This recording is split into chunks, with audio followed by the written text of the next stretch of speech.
Good morning, everybody. This is the public hearing for the Appropriations and Financial Affairs Committee and the Energy, Utilities and Technology Committee. We're here today to jointly conduct a public hearing on the governor's proposed biennial budget. So the AFA committee is joined by the EUT committee. Welcome, thank you for coming. And I will start by asking the EUT committee to introduce themselves. Representative Barry, would you like to lead that for us? I'll be happy to do so. Great to be with you all today. My name is Seth Barry. I represent House District 55, which is Bowdoin, Bowdenham, almost all of Richmond, and beautiful Swan Island on the Kennebec. And we are very pleased that Representative Wadsworth came over to our side, no matter the reason.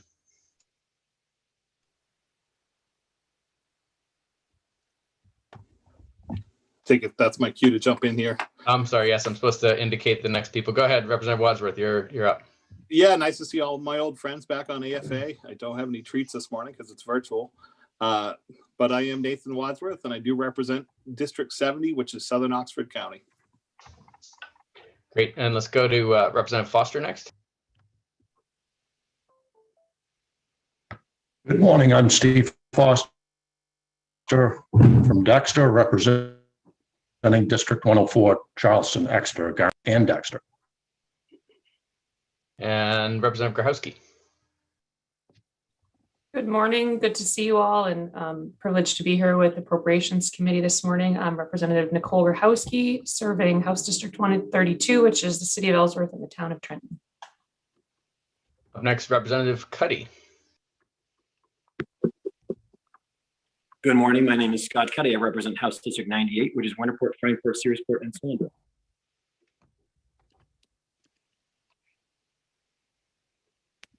I think that is it. Going once, going twice.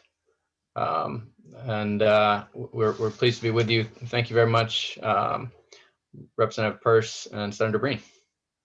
Sure. And I understand Senator Lawrence has something much more important than appearing before appropriations, but you know. We won't forget that. We won't forget that. So now time to introduce our appropriations members. If we could start please with Representative Fecteau. Good morning, everyone. I'm Justin Fecteau and I represent House District 86, which is part of Augusta. Representative Hymanson. Hi, I'm Representative Patty Hymanson, proudly representing District 4, which is parts of York, Wells, Sanford, and all of Augusta. Oh, listen to me, all of Ogunquit. I was thinking of Augusta because I was there yesterday and I was missing everybody. Thank you. Representative Corey. Good morning, I'm Patrick Corey. I represent House District 25, which is in Windham, and I wanted to let Representative Wadsworth know not to worry about the treats because the Democrats left a big old basket of them in here yesterday when they caucused in here, and I'll be eating them all. That just means Representative Wadsworth has to replenish the supply. Representative Fay. Good morning, everyone. Thank you, Madam Chair. I'm Jessica Fay. I represent House District 66, which is parts of the towns of Raymond, Poland, and Casco. Representative Arata. Good morning. My name is Amy Arata, and I represent House District 65, which includes New Gloucester and part of Poland. Representative Cloutier. Thank you, Madam Chair. Good morning, everyone. I am Kristen Cloutier. I represent House District 60, which is part of Lewiston. Representative Millett. You're on mute, Ms. There we go. Thank you, Madam Chair. Good morning, all. I'm Soen Millett. I represent House District 71, towns of Norway, Sweden, Waterford, and West Paris. Representative Martin. Good morning, John Martin, House District 151, Northern Western Aroostook County. Let me make sure I have all of the House members. I believe so. Senator Bailey. Thank you, Madam Chair. Good morning, everyone. My name is Donna Bailey. I serve Senate District 31 part of Buxton, Hollis, Leamington, Saco, and Old Orchard Beach. Senator Davis. Senator Davis has a work session, Senator. He'll be rejoining us later in the morning. Okey doke. Thank you so much. That's a good note to share with the public. We are in that time of year when we have public hearings on our own committees, but also have our own bills. So our members will be dropping in and out during the day to present their bills and other committees. So if we're not right here on camera, don't fret. We will be looking over all the testimony very carefully. Senator Breen, yes. I will be going to Inland Fish and Wildlife for a work session, so I'll be gone about an hour. Okay, thank you for letting me know, Representative Martin. So Representative Peirce, would you like to take over the gavel or should I keep going? I'm happy to take over for the morning session. Go right ahead. A little late. Thank you for helping us all get up and going, Senator Breen. I am Representative Teresa Peirce. I'm the House Chair of AFA. I represent the House District of 44, which is the majority of Falmouth, and delighted to be here today with our EUT friends. We have a number of testimonies to hear that are in front of us.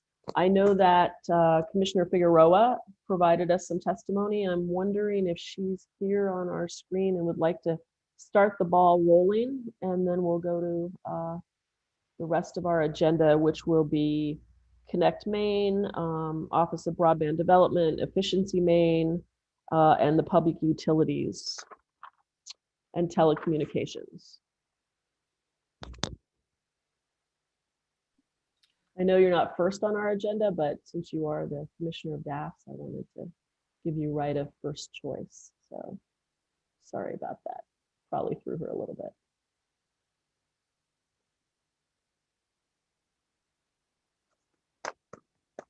I'll move on. My apologies. I'll move on to Connect Maine Authority. Is that my cue? That's your cue. Thank you. Great. Ms. Schaefer. Glad to see you here.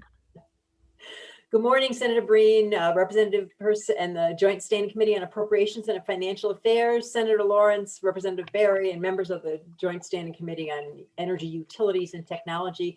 I am Peggy Schaefer. I am the Director of the Connect Maine Authority, and I am here to testify in support of LD 221, which is the biennial budget, those initiatives relating to Connect Maine and the Office of Broadband. As Governor Mills has said, at a time when Maine people are hurting, when small businesses are struggling to keep their doors open, when the ranks of unemployed have swelled, and when we are fighting deadly virus all around us, we are proposing balanced budgets as required by the Constitution to continue efficiencies, good fiscal management, and curtailments to cover projected revenue shortfalls in all 3 fiscal years. The focus on combating COVID-19 pandemic by continuing to rebuild the state's public health infrastructure and protecting essential healthcare, education, and life-saving services. They do not change our main tax rates, and they maintain a budget stabilization fund. With the future made unpredictable due to ongoing pandemic, these budgets makes good on a promise of government, which is to protect and support the well-being of our people and our institutions. So the Office of Broadband Development provides assistance and staffing to the Connect Maine Authority in the administration and financial assistance of providing assistance to communities and expanding broadband services. The office supports the Connect Maine Authority board and coordinates monthly board meetings and coordination of the strategic plan and the grant programs. The Office of Broadband Development is on baseline, the baseline budget's on page A146. This is the Connect Maine Fund that supports the Connect Maine Authority and its work to expand Maine's broadband infrastructure and requires an allocation of other special revenue in support of 2 staff members, grant assistance from current assessments. There are no new initiatives for this program. The Connect Maine Authority is a public instrumentality of the state of Maine, whose mission is to facilitate universal availability of broadband to all Maine households and businesses, and to help them understand the valuable role it can play in enriching their lives and helping their communities thrive. The duties of the authority include establishing a criteria for defining unserved and underserved, promoting, supporting broadband investment, collecting and disseminating information, and facilitating state support of broadband and deployment and infrastructure.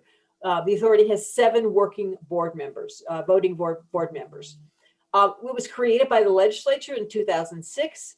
It exists to develop and carry out broadband strategy, and the goals, which are in statute, are that broadband be universally available in the state, including to residents and businesses in all locations and community anchor institutions, that it be secure, reliable, and competitive and sustainable forward-thinking infrastructure that can meet future broadband needs for all residents, and that businesses and institutions be able to take full advantage of the economic opportunities available through broadband service. Over the past 13 years, Connect Maine has provided $12.33 million in grants to fund projects investing, bringing over $24 million in funding to communities all across the state. Between October of 2020 and August of 2021, Connect Me will have granted out $22 million in funding, which is almost twice what we have done in the last 12 years combined. We are funded by 2 separate assessments. The first is a 0.25 on revenues for people with landlines. This was actually the original assessment that was put in place in 2007 and is a declining revenue source. Landlines have decreased statewide by 64% since 2008. This source is now about $1.3 million a year.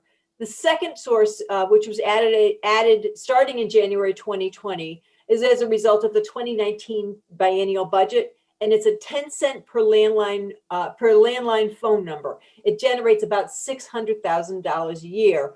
Combined, these 2 revenue streams are about $1.7 million a year.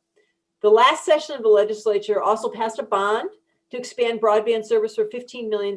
This was approved by over 75% of the voters in July, and we will be opening our first round for those grant applications tomorrow.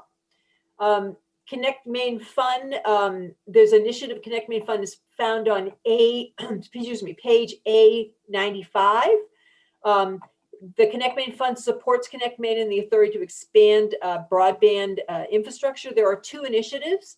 The first initiative is an allocation of the $600,000 in both 2022 and 2023 in the other special revenue to reflect the anticipated revenues as a result of the surcharge implementation that was in the last budget.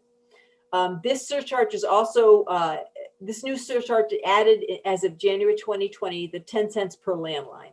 The second initiative increases that allocation by 1.1 million in both FY22 and to FY23 in the other special revenue lines to reflect the language change that we're suggesting in Part AA, which is the Connect Maine surcharge. So Part A, the language section may be found on page 26 and 27, and it clarifies that the new 10-cent surcharge. So the history of this surcharge is that when we were closing the budget in 2019, the PUC felt there was a request for funding for Connect Maine in that budget. And the PUC came up with a solution, which was they felt there was a little bit of a surplus in the E911 line. So their suggestion was to drop the E911 from 45 cents to 35 cents and take that 10 cents per phone number and move it to Connect Maine. That was supposed to have a sunset on it. So what ended up happening, there's 2 things happened. One thing is that the way the language was written, the surcharge only applied to landlines. It did not apply to cell lines. So instead of the $1.7 million a year, which was originally projected, it brings in $600,000 a year. What this language in the budget does is allow the original intent of the reduction of the E911 charge to be moved over to Connect Maine for both cell and landlines.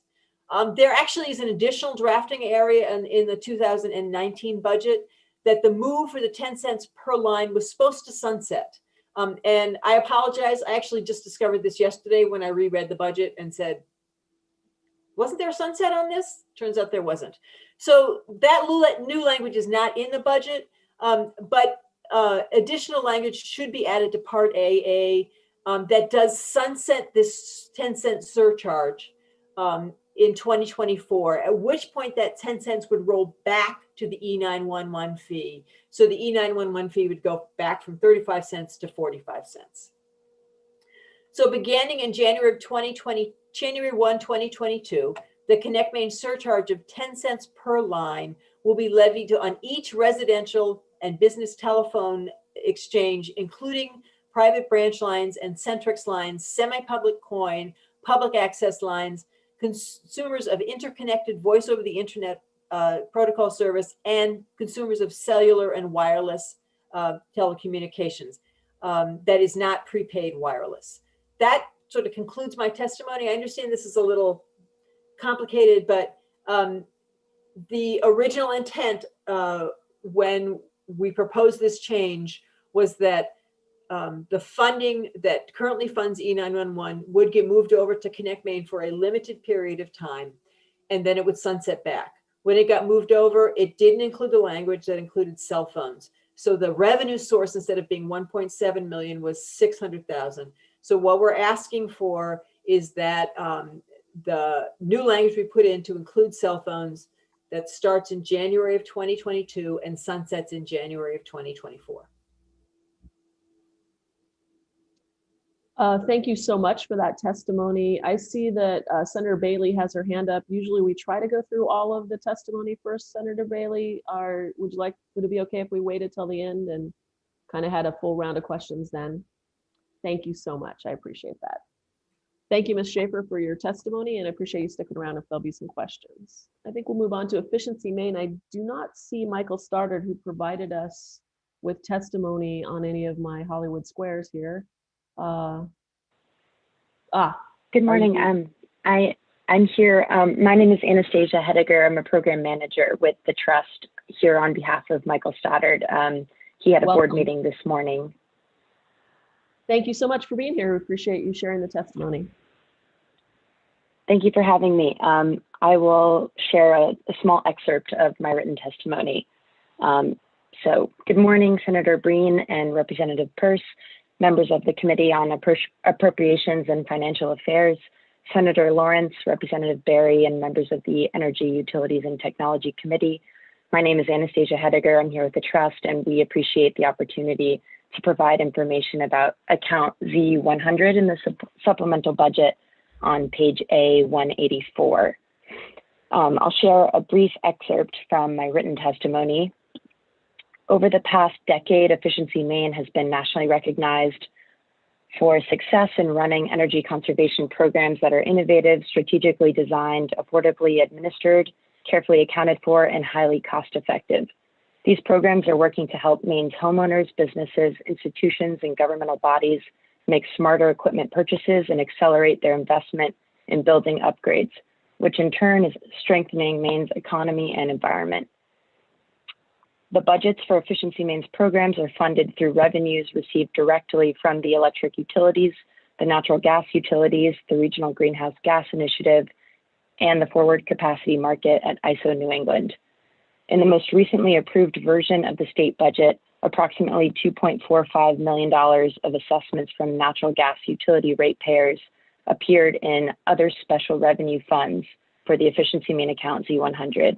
However, due to a change effectuated by the passage of PL 2019, Chapter 313 in 2019, the natural gas utility ratepayer assessments are no longer being paid to the Maine Public Utilities Commission before being remitted to Efficiency Maine. Now they're being remitted directly to Efficiency Maine. As such, the same $2.45 million amount is being removed from the other special revenue funds in the state's biennial budget. So that's the most important part that I wanted to share, and we are happy to answer further questions in writing about our finances. Please don't hesitate to ask. Thank you very much. Thank you so much, Ms. Hediger. Appreciate you being here. Again, we're going to hold our questions till the end as we kind of make our way through this testimony. So the next person will be Dan Burgess, the Director of the Governor's Energy Office. Welcome, Mr. Burgess. Good to see you here.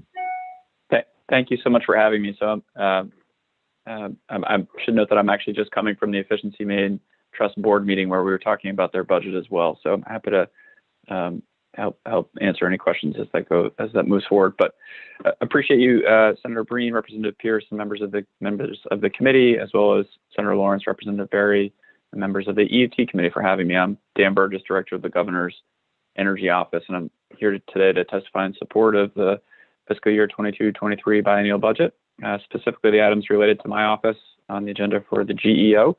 I won't read some of the prior testimony aligned with the governor's budget and the context for that. Suffice to say that our office is obviously in support of the approach that's being taken through that. The GEO budget starts at A200, which contains a general fund appropriation of $300,000 in each year, and then the federal expenditures fund is for $2.2 million in FY22 and $2.3 in FY23. The other special fund revenue of $258,343 in FY22 and $259,064 in FY23. Within that, there are two positions in the federal expenditures fund and one in the other special revenue fund. My office currently has 6 employees, of which I am one. And so the 3 headcount in the budget are for 3 of those folks, the 1 limited period position. And then we also have, which I'll talk about, we have, that is the only initiative within this budget.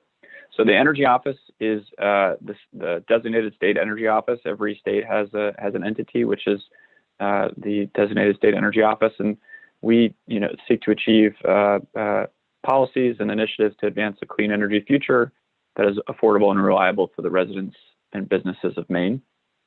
We do this work with significant engagement among other state agencies, the legislature, industries, universities, private and nonprofit sectors.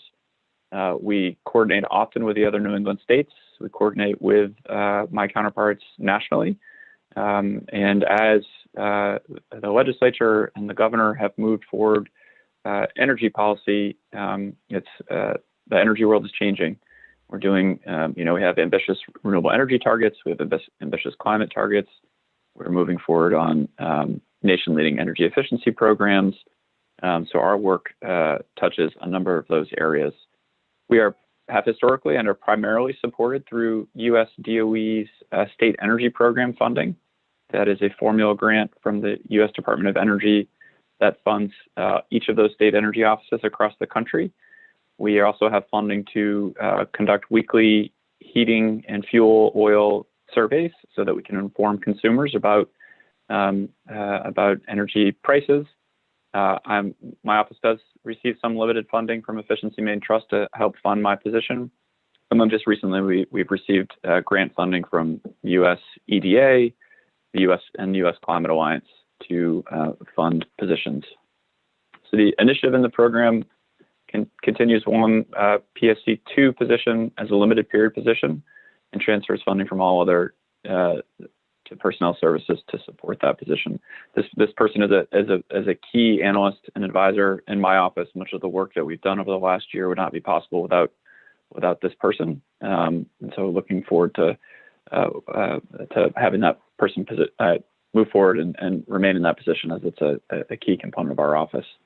As I mentioned, there are 2 other grant-funded limited period positions in the GEO, which do not need to be extended in this document. So that was really quickly, and I'm happy to take any questions and appreciate your consideration. Thank you so much, Mr. Burgess. We appreciate you being here. Our next section of this budget is the Public Utilities Commission, and I believe Mr. Lanfear is with us today. Hello. I am. Good morning. Can you hear me all right? I can, and I also noticed that the Honorable Mr. Hobbins might be with you. Yes, it would be 2 separate budgets, so okay. However you want to proceed is fine with me. You may go ahead. Thank you. Okay. All right. Thank you. Senator Breen, Representative Pierce, Senator Lawrence, and Representative Berry, honorable members of the Joint Standing Committees on Appropriations and Energy, Utilities, and Technology. My name is Harry Lanfear. I'm the Administrative Director of the PUC.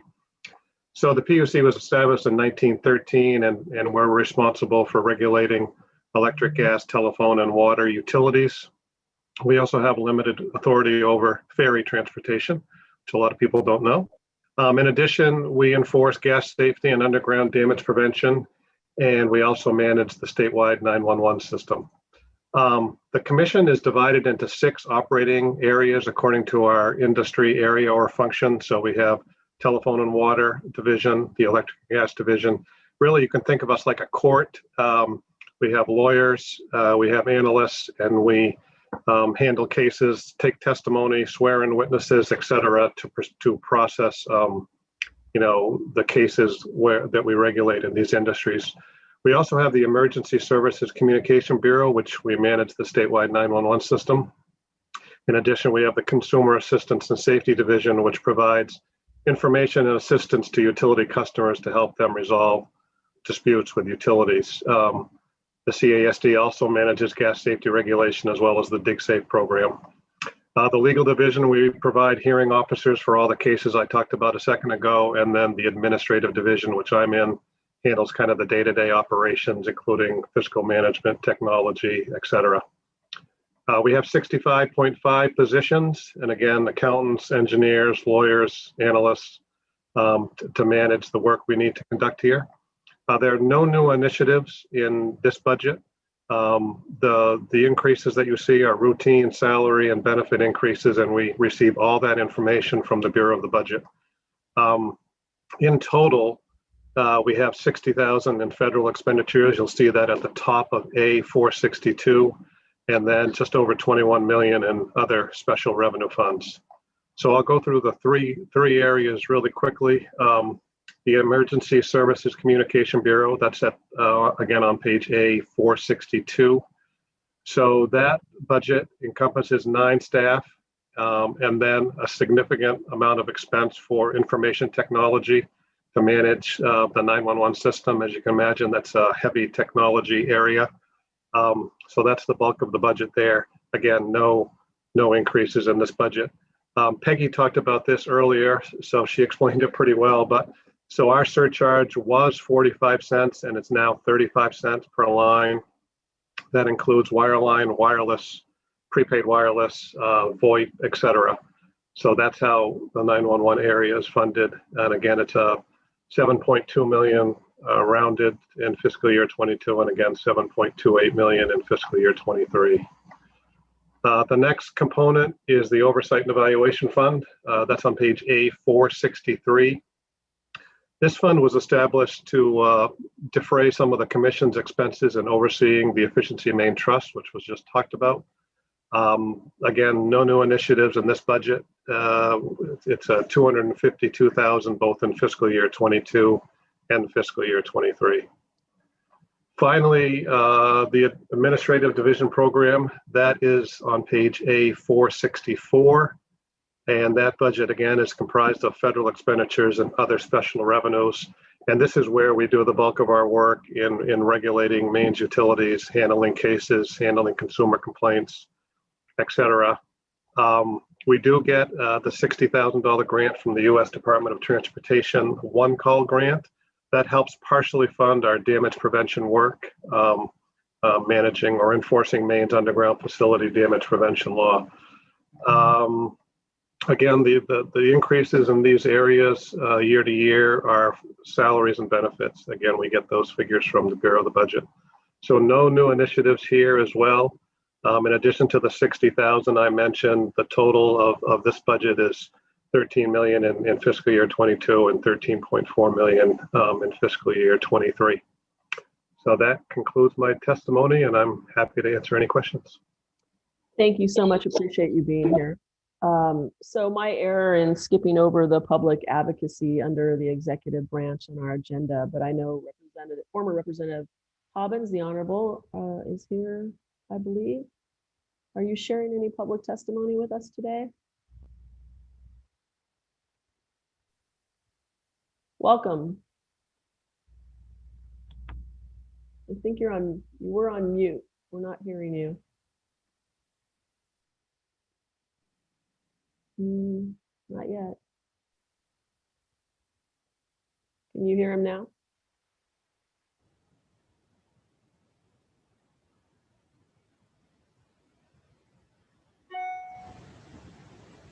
Nope, Still not hearing you. Am I the only one? I don't think so. No, okay. Madam Chair, if I may, I think I know what the solution is. Oh, thank you. Please, Representative. Mr. Hobbins, do you see the mute button in the bottom left? If you use the up arrow, make sure you select a different microphone. It might be caught on a Bluetooth or a.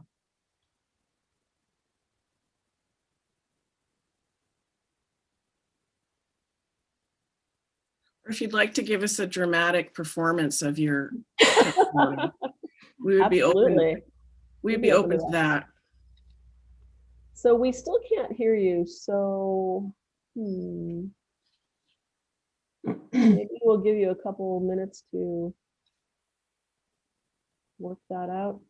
Also, make sure your microphone on your computer is on. Yeah, turned all the way up. Huh. Well, I think we'll move on to a different testimony while Mr. Hobbins. Yeah, we can come back. We'll come back. Thank you so much. There's always a little glitch in this new world that we live in, so appreciate everyone's patience with that. So now we are on to the Barry can come out and use my computer. I'm Shireen Thompson, his special assistant, if you want him to proceed. Oh, great. Is it a quick move to a different It's a quick move. Yep, we're right here. He's coming right out. We'll give him 1 second to Thank you for that. Become you.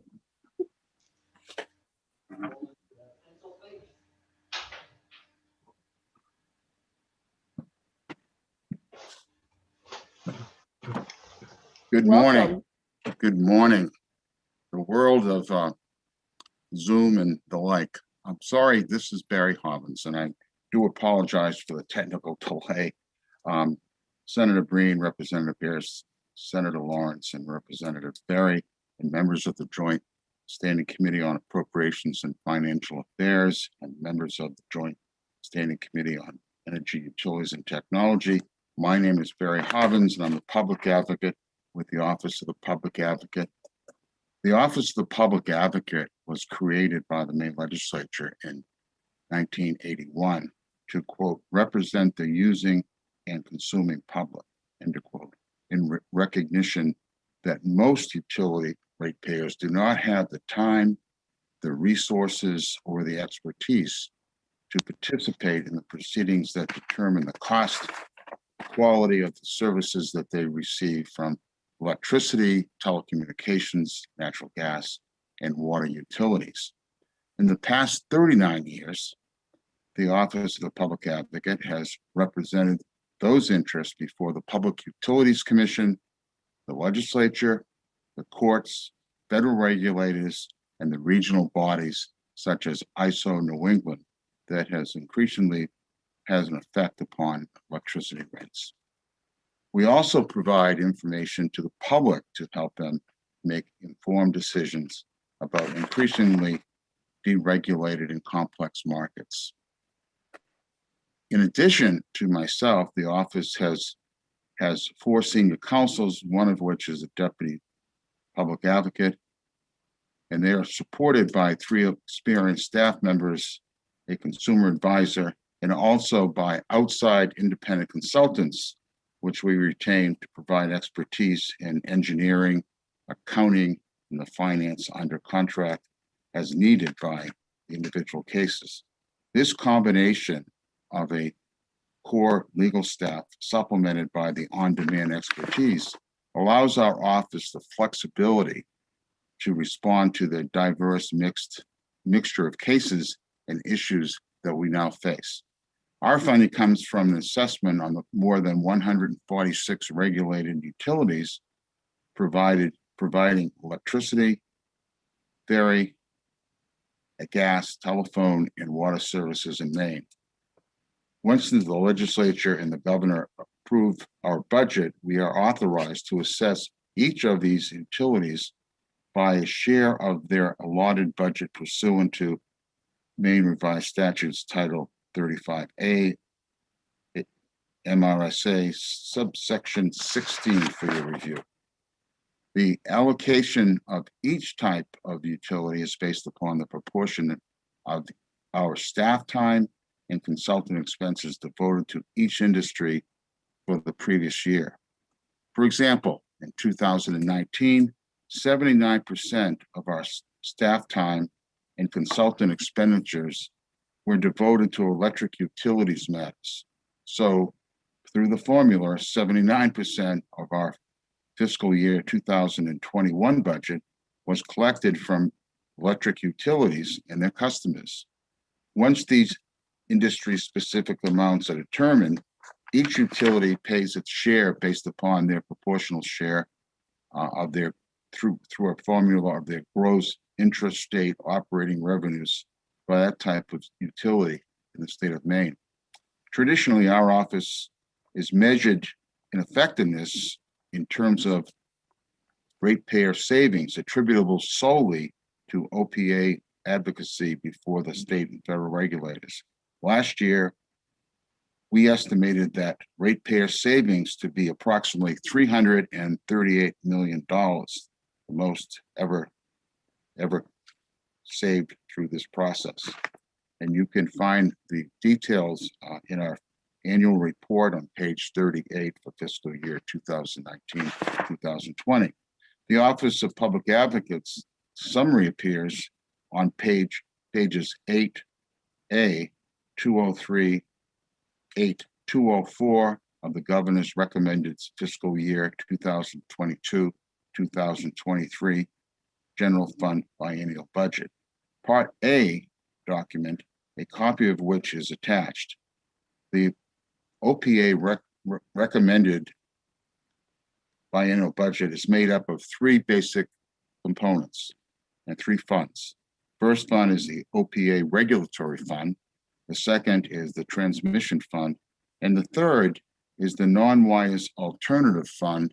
That is a new fund in new jurisdiction for our committee pursuant to legislation that was reviewed by the Energy Utilities and Technology Committee and approved by the legislature and signed by the governor on June 14th, 2019. The OPA's combined budget for fiscal year 2020 to 2021 is currently $3,224,186. The biennial budget I am presenting to you increases this budget to $3,670,097 for fiscal year 2022 and for fiscal year 23, $3,687,001. In order to prevent requesting additional funds in any supplemental budget, the office is requesting additional funds for fiscal year 2022 amounting to an increase of personnel services of $114,687 and in the all other category of $164,470. And for fiscal year 2023 in personal services of $118,544 and the all other account is $164,644.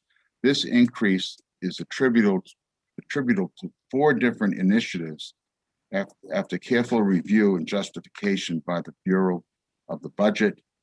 Our proposed additional funds were recommended and are included in Governor Mills' recommended fiscal year 2022-2023 General Fund Biennial Budget. The first initiative in the budget is basically to reinstate a position that was removed from the payroll in 2011. The economic analyst position was established as a critical resource providing valuable internal analysis of utilities in pending proceedings. The original position, research assistant, was changed to economic analyst, salary range 36 in statute by Public Law 226 attached here 2 as a result of approval by the last legislative session. This initiative provides the necessary increase to allow for the position title and salary range to change. This initiative allows for the position to be assessed pursuant to Maine Revised Statutes, subsection 16 of Title 35A. Permanent funding on the position will provide valuable support, especially in the utility cases. The second initiation is that we're requesting, and the last legislative committee, Energy, Utilities, and Technology Committee approved, and unfortunately, because of the COVID budget issue, the other position for Specialist 1 was authorized under Public Law 2019, Chapter 226, but unfortunately, because of the COVID budget situation, was not funded, but it is in the budget. This initiative provides a necessary headcount associated with all other funding, an allocation that allows the position to be filled and assessed for pursuant to, as I mentioned, subsection 116 of Title 35. The third initiative, which I want for your consideration, is the funding of projected increases in operational expenditures. The initiative provides funding for anticipated increases in operational expenses. This initiative also adjusts funding among object codes to better reflect historic expenditure trends. For these reasons, we are requesting an increase of $12,000 in the all other cat, $12,550 for fiscal year 2022 and $12,600 for fiscal year 2023 to ensure that the OPA has the monetary resources to continue to perform exceptional work on behalf of Maine ratepayers before the PUC, Maine Courts, Federal Energy Regulatory Commission, the Federal Communications Commission, and the Maine Legislature. The Office of the Public Advocate is supported by dedicated revenues from assessments on utilities as authorized by Maine law. And again, you please look at section 116, subsection 8, which we have attached to these comments and testimony. The fourth initiative is the one that reflects a significant increase in our budget. The last legislative session enacted in the Committee of Jurisdiction, the Energy, Utilities, and Technology Committee by unanimous vote, and by the legislature, that this position, that the non-wise alternative coordination fund be established and essentially dedicated from the special assessment on investor-owned transmission and distribution utilities that are authorized. And as I mentioned earlier in my remarks, it became law and signed by the governor on June 14th of 2019.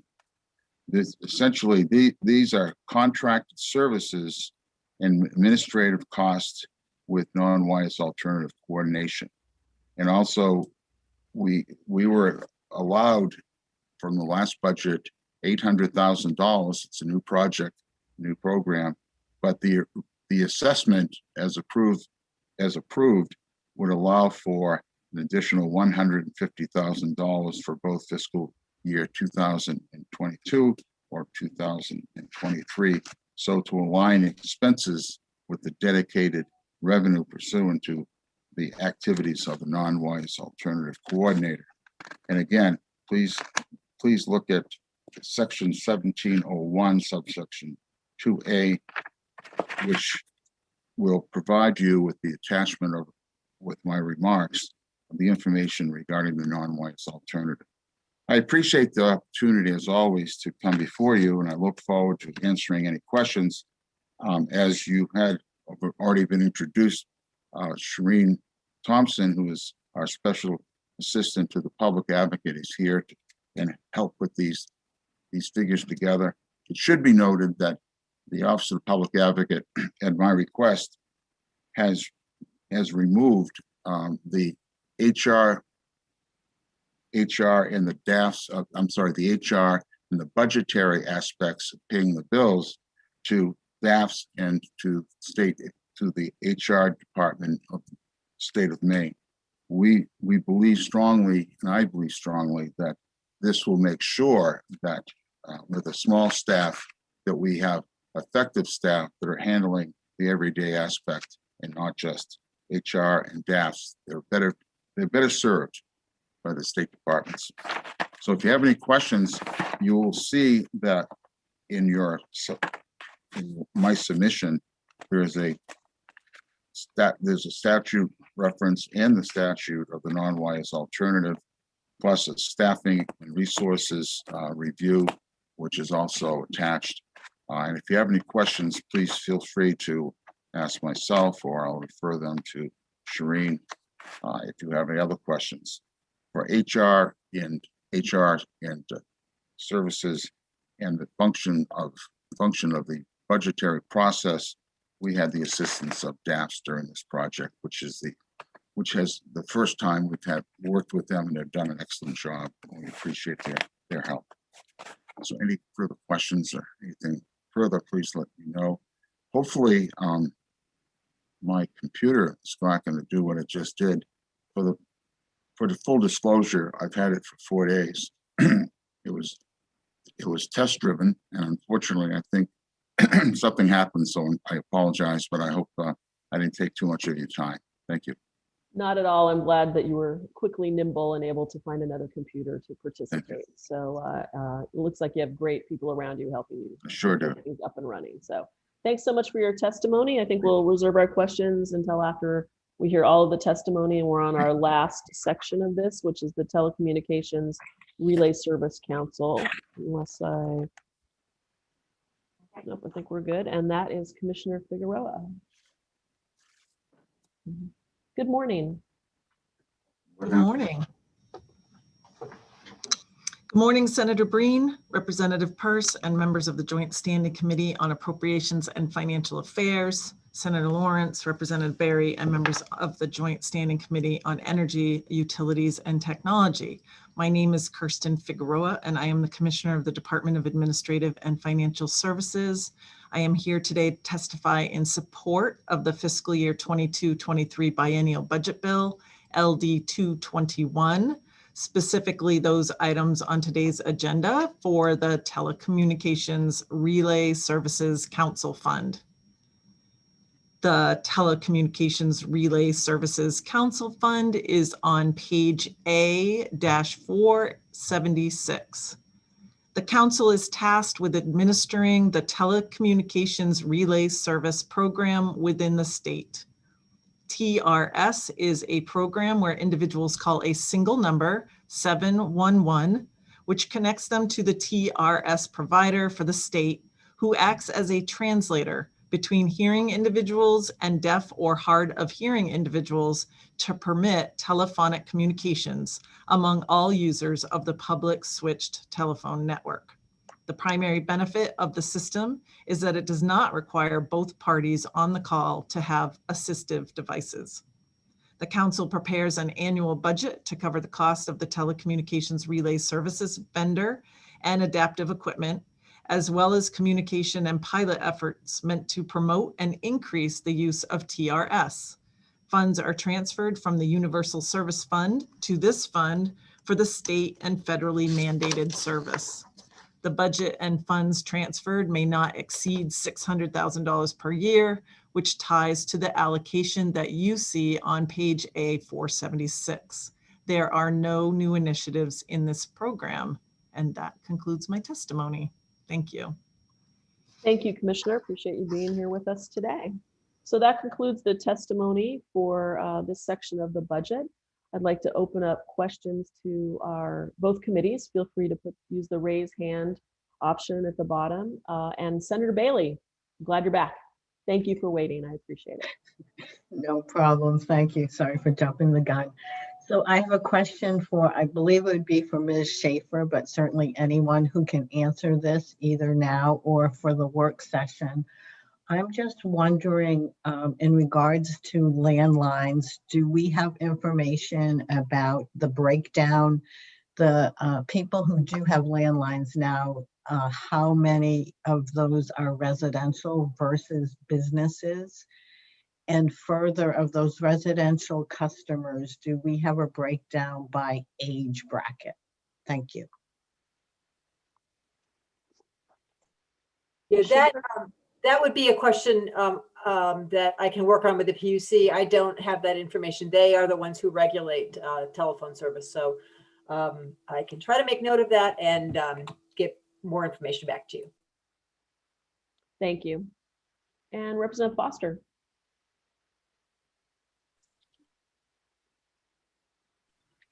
Thank you, Madam Chair. While we have Ms. Schaefer, Ms. Schaefer, you mentioned in your testimony that the administration's budget has no tax increases, but those of us who work with bills and subject matter that deals with ratepayers know that sometimes there are added costs. With regards to your Part AA testimony, and the $600,000, I believe that's anticipated funds from that. I'm wondering if you can have an estimate, or if maybe someone else, such as the Public Advocate's Office, may have an estimate of how much that may translate to each average household. In other words, when you were receiving funds based on landlines, a household may have one landline, but that household now certainly probably has multiple cell phones. So the charge is actually going to be to that household a little bit more than what they were used to. So I don't know if that information is available, if it was considered, or as when you were coming up with the $600,000 estimate, or if someone can information. Thank you. So I don't know that we have that information about how many cell phones each household has. I will say that the intent of this in 2009, 2019, was to not increase consumer bills. Essentially, we reduced E911 by 10 cents and moved that money over to Connect Maine. So it should not have been an increase on anyone's phone bill. So that's the original 600,000. That's the landline portion. They were already paying that 10 cents into E911, and it just reduced E911 by 10 cents, moved that 10 cents over to Connect Maine for a period of time. Thank you. Representative Fay, and then Representative Berry. Thank you, Madam Chair. My question is for Mr. Burgess in the Governor's Energy Office. You talked about continuing in the initiative a limited period public service coordinator 2 position, and I'm curious why. It sounds like that's an important position for your office, and I was curious why it was a limited period position. Thank you for the question, Representative, and happy to follow up with more detail about that role and its importance to the office, and to have discussions with you in the committee about kind of overall staffing. The thought had been to continue as it was last year, when it was created, and thank this committee and others supported the $300,000 increase to our office, which I'm appreciative of, and wanted to keep that in line with last year's budget. But happy to either have the Commissioner weigh in on that, or to follow up with you in the committee during the work session. Sure thing. Thanks. Representative Berry. Thank you very much, Madam Chair. I guess I just wanted to reinforce what Director Schaefer just said about the E911 assessment. And I think many of you who are on appropriations may recall that conversation, which kind of came out of our committee and then went into the budget in 2019. I think, what she said is very important, that it was intended to be a decrease in the amount going to E911. They said they didn't need it, and putting that towards Connect Maine. So not a question, I apologize, but just a statement, a confirmation, if you will. And I appreciate the Connect Maine Authority bringing that part forward to fix it.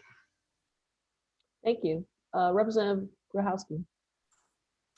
Thank you, Madam Chair. This question is for Ms. Schaefer. Can you just review for us, and my apologies if I missed it, of the $1.7 million that we're looking at in the Connect Main Fund, what portion of that is going to staffing versus support for grants and planning and things?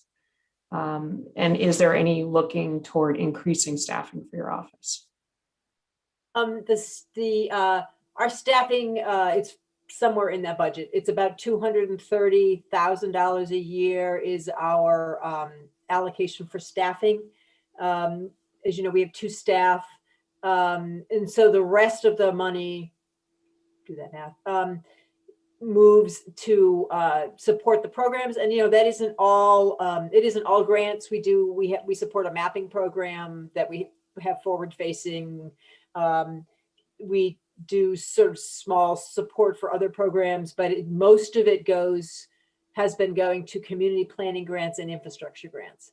And at this point, there is no initiative to add additional staffing. Though we do have, in the supplemental budget, there was a request for additional funding to support some contract management for our grants, some validation and verification for our grant processes. Any follow-up, or are you set, Representative Grouse? Oh, thank you. I personally would like to see more staffing for such an important office. That's why I was asking. Thank you. Fair enough. Are there any other questions by either committee? I don't see anyone's hands raised, but feel free to, wave your arm if I'm not seeing you. Representative Foster. Thank you, Madam Chair. This question would be for Ms. Figueroa in regards to the Telecommunications Relay Services Council. Representative how much Foster, of the you're going in and 600,000? You're going in and out a sorry. little bit. Can you repeat that? Yes, this is a 2-part question in regards to the $600,000 that's budgeted. I'm wondering how much has been spent in the recent budget cycles, and if not all funds were spent, what happens to those funds? And also, if you have a number for the number of those that are accessing this service. Thank you. Commissioner, you might provide that for the work session, or I will do that. Thank you. Perfect. Thank you so much. Any other last chance? Well, not last chance, but we have 5 people in our queue for public testimony. Anyone else from the committee? Not seeing anyone at the moment, so I think we'll start our public comment period. First, I'd like to start with Andrew Butcher, and I'm going to bring Andrew over. Let us know when you're here and unmute yourself and share your video. I am seeing someone with a phone number in our attendees who might want to testify, but I think we'd like you to update that phone number to a name. I believe that's our protocol. So, Mr. Butcher, are you with us yet? Talking permitted. What's going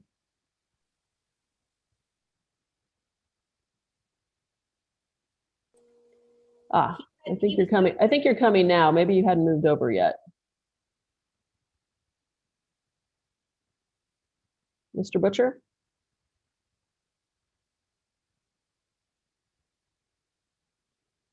I see a face.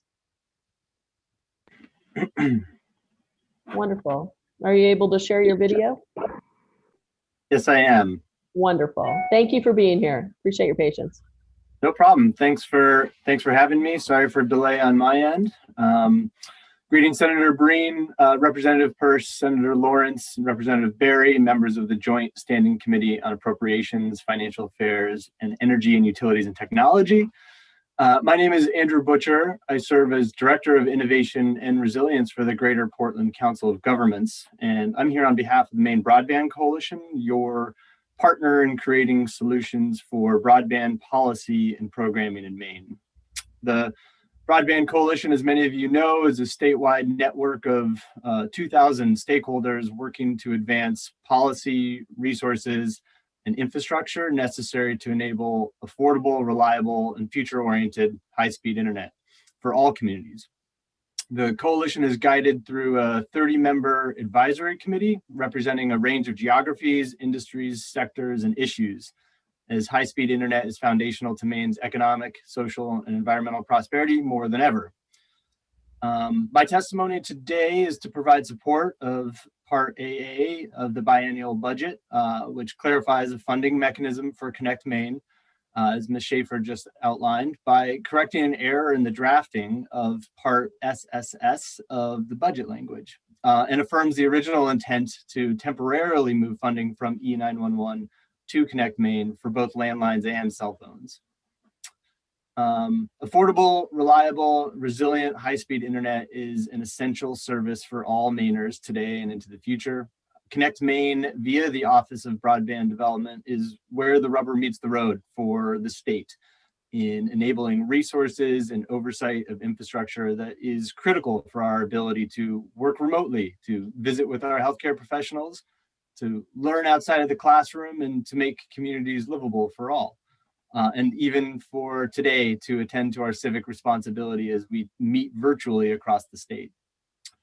It's appropriate to include cell phones in the mix of funding because these essential tools also require broadband infrastructure to function. And this bill adapts a current funding stream that currently includes other beneficiaries of internet infrastructure, and as such should move forward as a part of the biennial budget.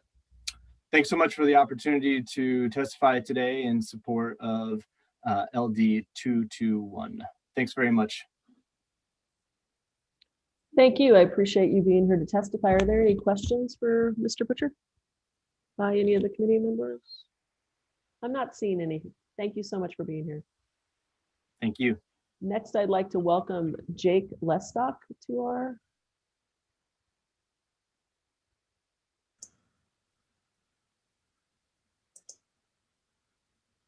I think he's moving over, I hope.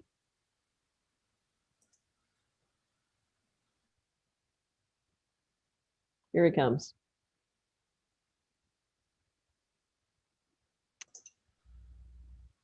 Welcome. Good afternoon. Thank you, chairs, members of the committee, for having me. My name is Jake Lestock, and I'm here today on behalf of CTIA, the trade association representing the wireless industry. And I'm here today in opposition to Part AA of LD 221. And this is the provision that creates a new monthly tax per wireless line at a time when many consumers, especially lower income consumers, are already struggling to pay their bills. While expanding access to broadband is crucial, especially in light of the pandemic, this provision is likely to impede rather than assist industry efforts to expand broadband. The wireless industry continues to invest in expanding and upgrading broadband in Maine, with investments in your state approaching $90 million per year. Wireless carriers are also already substantial contributors to Maine's general fund. Our members and their customers currently contribute over $50 million in revenue to Maine through various state and local taxes and fees. And this does not include the taxes paid by residents employed by the wireless industry, or any excise taxes on telecommunications equipment that are assessed, nor the millions of dollars of economic benefits that wireless networks provide for your businesses. It's also important to note that if the current proposal is enacted, wireless consumers will be paying new taxes into the Connect Maine Fund. However, the bill does not allow wireless providers, or by extension, their consumers, to access these funds. So essentially, the wireless industry would be subsidizing our competitors. And even if we were able to access these funds, this provision only generates about $1 million per year for the fund, which is a tiny fraction of what wireless providers are investing right now in their networks. We believe this is just not the best way to expand broadband. With that being said, Congress has recently enacted legislation creating federal government programs with over $5 billion in funding, specifically to help provide broadband services to those who need it. One such program is the Emergency Broadband Connectivity Fund. This is a program that is allowing the FCC to make available to eligible households a monthly discount off of their standard rate for internet service and equipment of up to $50 per month. and even $75 per month on some tribal lands. In addition to this, the CARES Act was also passed, which allocates funds specifically to help broadband deployment in rural communities. This includes a $100 million program through the U.S. Department of Agriculture, which provides grants for the construction and improvement of broadband in eligible rural areas. And then the FCC has also established their new Rural Digital Opportunity Fund, which is directing up to $20.4 billion to efficiently fund the deployment of high-speed broadband networks in rural America, including in Maine. So for all these reasons, CTIA is respectfully requesting that the committee did not approve the expansion of the Connect Maine fee to wireless consumers and reject Part AA. Thank you for your time. Thank you so much for your testimony. I appreciate it. Representative Berry, I believe, has a question for you. Thank you, Representative Hurst, and thank you, Mr. Lestock, for your testimony.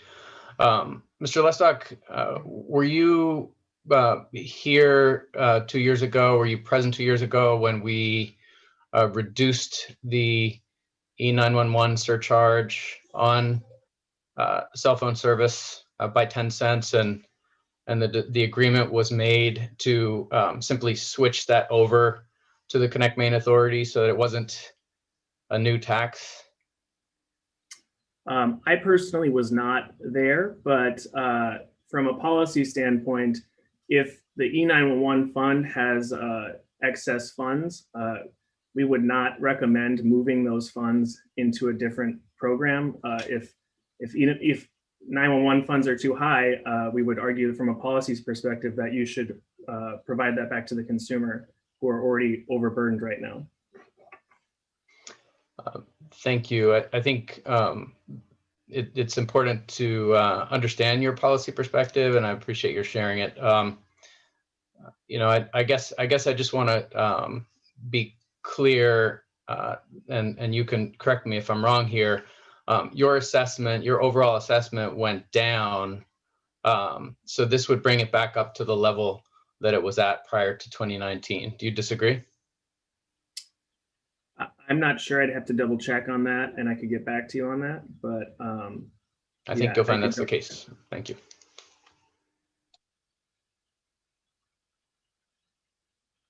Any other questions for Mr. Lestock? Seeing none, thank you so much. We appreciate you coming and sharing your testimony with us today. Thank you very much. Next, I'd like to welcome Nancy Smith.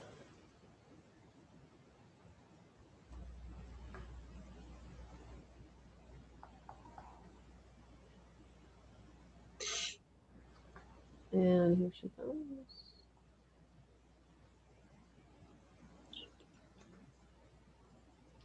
Welcome. Good morning, and thank you. This is an interesting process. Senator Breen, Representative Peirce, and members of the Joint Standing Committee on Appropriations and Financial Affairs, Representative Berry, and members of the Joint Standing Committee on Energy, Utilities, and Technology. I'm Nancy Smith, Executive Director of Grow Smart Maine, zooming in this morning from Monmouth. We are a statewide nonpartisan organization working to create lasting prosperity without sacrificing the quality of life that defines Maine. I'd ask you, if you would, to locate the version of my testimony that I provided through the portal this morning, which is more complete than the version I submitted yesterday. Grow Smart Maine supports policies, programs, and projects that define and protect the values of our unique built-in natural places while supporting long-term economic opportunity. It's with this intention that we have been actively engaged in the Maine Broadband Coalition since its inception and are advocates for strategic funding and sound policy to support affordable, high-speed internet.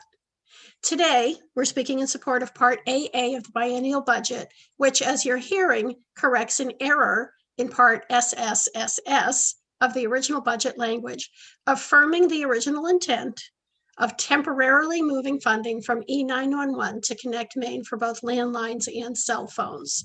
This language corrects the drafting error. Affordable high-speed internet is an essential service comparable to electricity when it comes to daily purposes for remote learning, health and wellness, and the ability to work and connect business. Connect Maine is our state's convener and source of funding to achieve universal availability of broadband to all Maine households and businesses, and as such must be adequately funded. It is appropriate to include cell phones in the mix of funding because these essential tools also require broadband infrastructure to function. This bill adapts the current funding stream that currently includes other beneficiaries of internet infrastructure, and as such, Section AA of the budget should move forward. Thank you for your time this morning. Thank you so much, Ms. Smith. Appreciate you being here. Are there any questions? Thank you for joining us and sharing your testimony. Thank you. Next, I'd like to invite Nick Batista.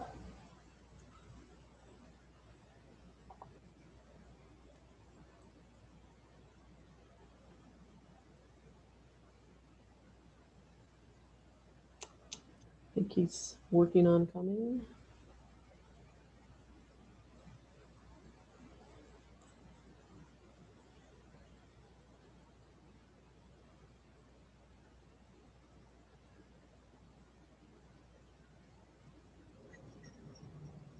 Nick, are you with us yet?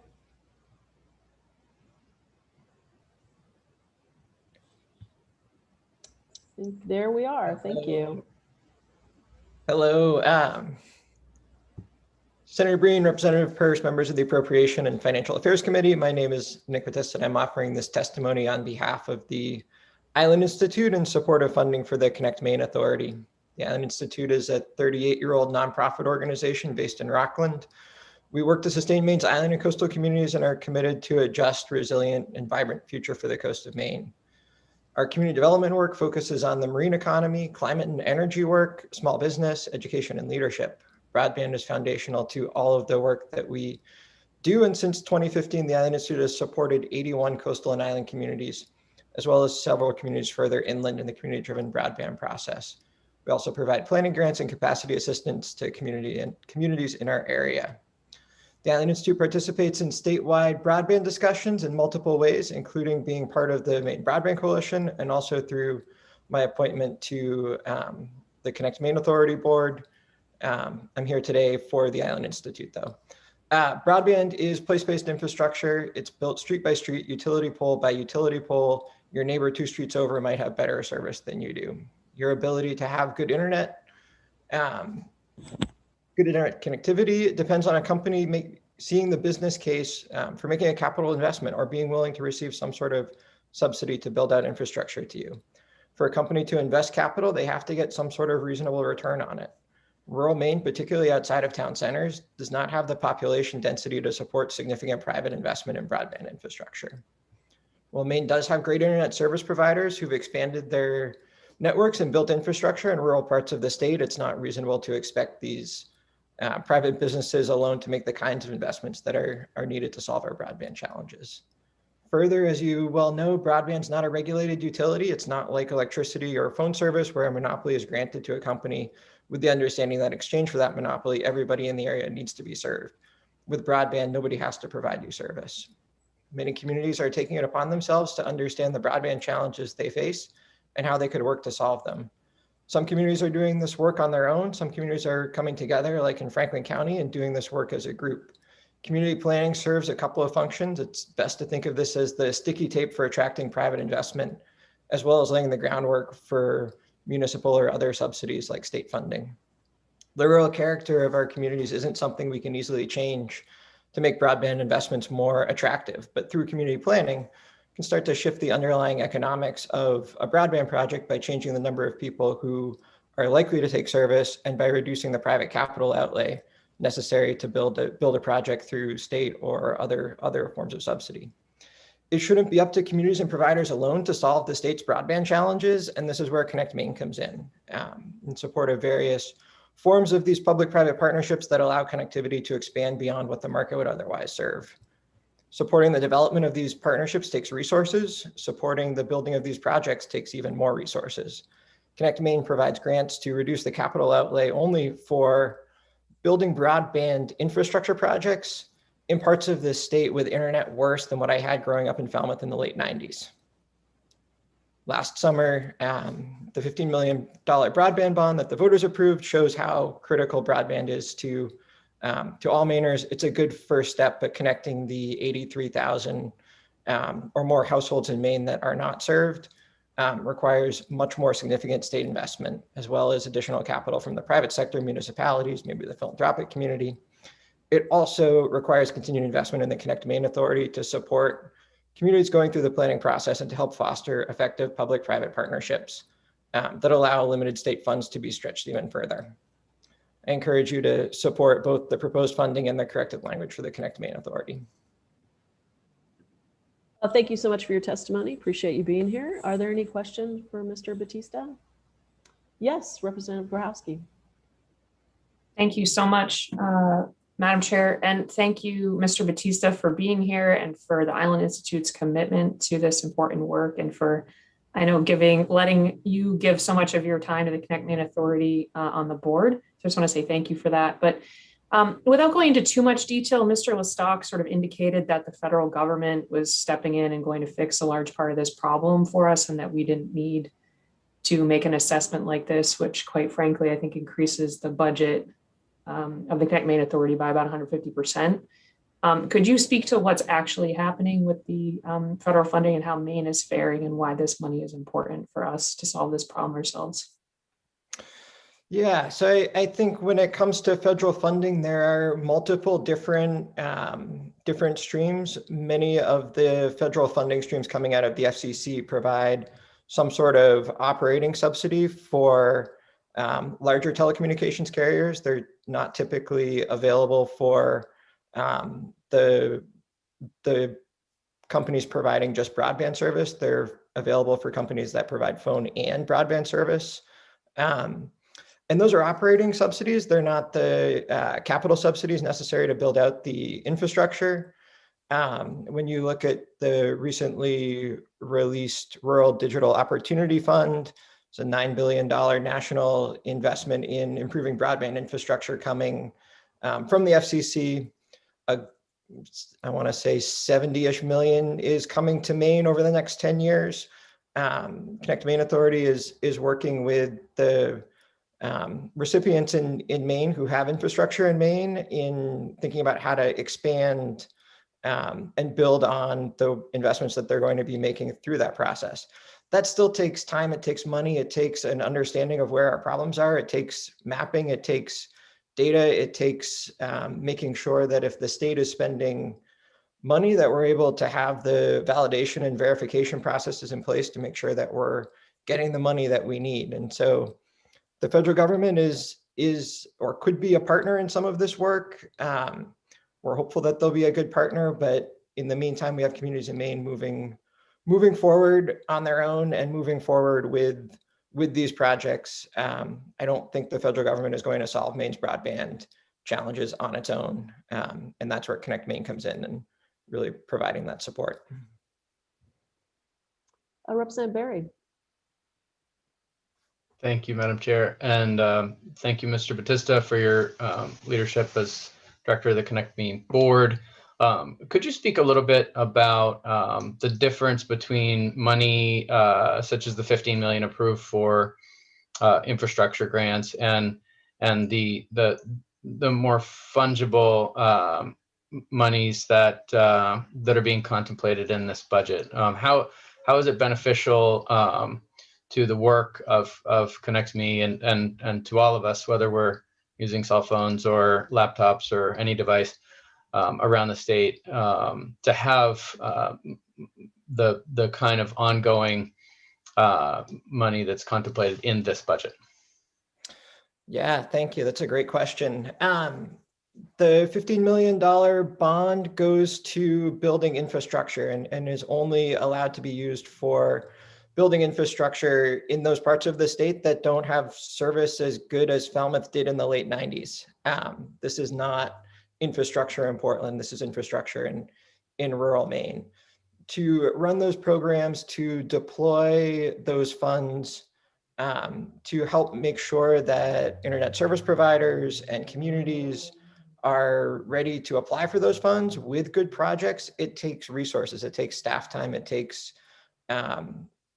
it takes the building of partnerships, it takes the statewide leadership in the broadband space to generate the interest and the energy that says Maine is open for business and broadband, that we want to build out these projects. We want to help figure out how to build out a project in Hudson, up in, down in Bremen, or sort of all over the state. There are these little pockets of rural communities. Connect Maine becomes that aggregating entity for all of these conversations, and it allows the state to provide leadership in terms of helping to make sure these projects come together. There's a bunch of stuff in the mapping realm, in the sort of how you administer these projects. They're relatively complicated projects to build. It's place-based infrastructure, so everyone looks a little bit different. Companies do this regularly, but starting to figure out how to define the right state role is really important. And then you get into the other parts of the digital inclusion work, which is, if you have the infrastructure that goes by your house, great. You also have to be able to afford the infrastructure, and you have to be able to have the devices and the ability to connect to it, and the ability to make that connection useful. None of those are things that bond funds can support work on, or support the pulling together of stakeholders and the sharing of information, or supporting the projects that make that work happen. Thank you. Any more questions for Mr. Batista? I do not see any. Thank you so much for being here today. Appreciate you coming. Thank you. And participating. So that concludes I'm just going to check with our good staff in OFPR, Mandy and Maureen, and make sure there's no one else. I don't see anyone else waiting to give testimony. So I think we're good there. So I will adjourn. Thank you, Mandy. I appreciate that. I will call the public hearing to a close for the EUT section of this budget. We certainly appreciate Chair Barry, you bringing your committee along and spending the morning with us. It's always fun to see people in the squares, and also see people sometimes for the first time since we haven't all been together. So thank you for that. The report back for your committee is due Wednesday, March 10th. So we look forward to receiving that from you. And of course, we'll be in contact in the interim should it be necessary. Thanks so much for being here. Thank you, Representative Purse, Senator Bream. We appreciate the opportunity, and great to see you all. Great to see you too. So EUT, feel free to leave the meeting. If the AFAers could stay on just for a minute, we'll talk about our afternoon. So we're scheduled at 1 o'clock to hear from to have the IDEA B committee join us. And we'll be hearing from a bunch of different entities on that aspect of it. So until then, I think what we'd like to do is you want to turn off your video and turn off your mute. You'll be on the same Zoom account. You could obviously exit the meeting if you wanted and re-enter the Zoom at that juncture. Anything else, Senator Breen, that I might have missed? I think that covers it. Great. Any questions from folks before we take our break? Great. We'll see you at 1 o'clock then. Thank you.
Greetings, folks. Chair Breen, zooming in today for our 1 o'clock hearing. Thank you all for being here. Just want to check in with Senator Curry to see if your entire committee is going to be here or just a few of you, if you'd like us to wait a few minutes. Do you have any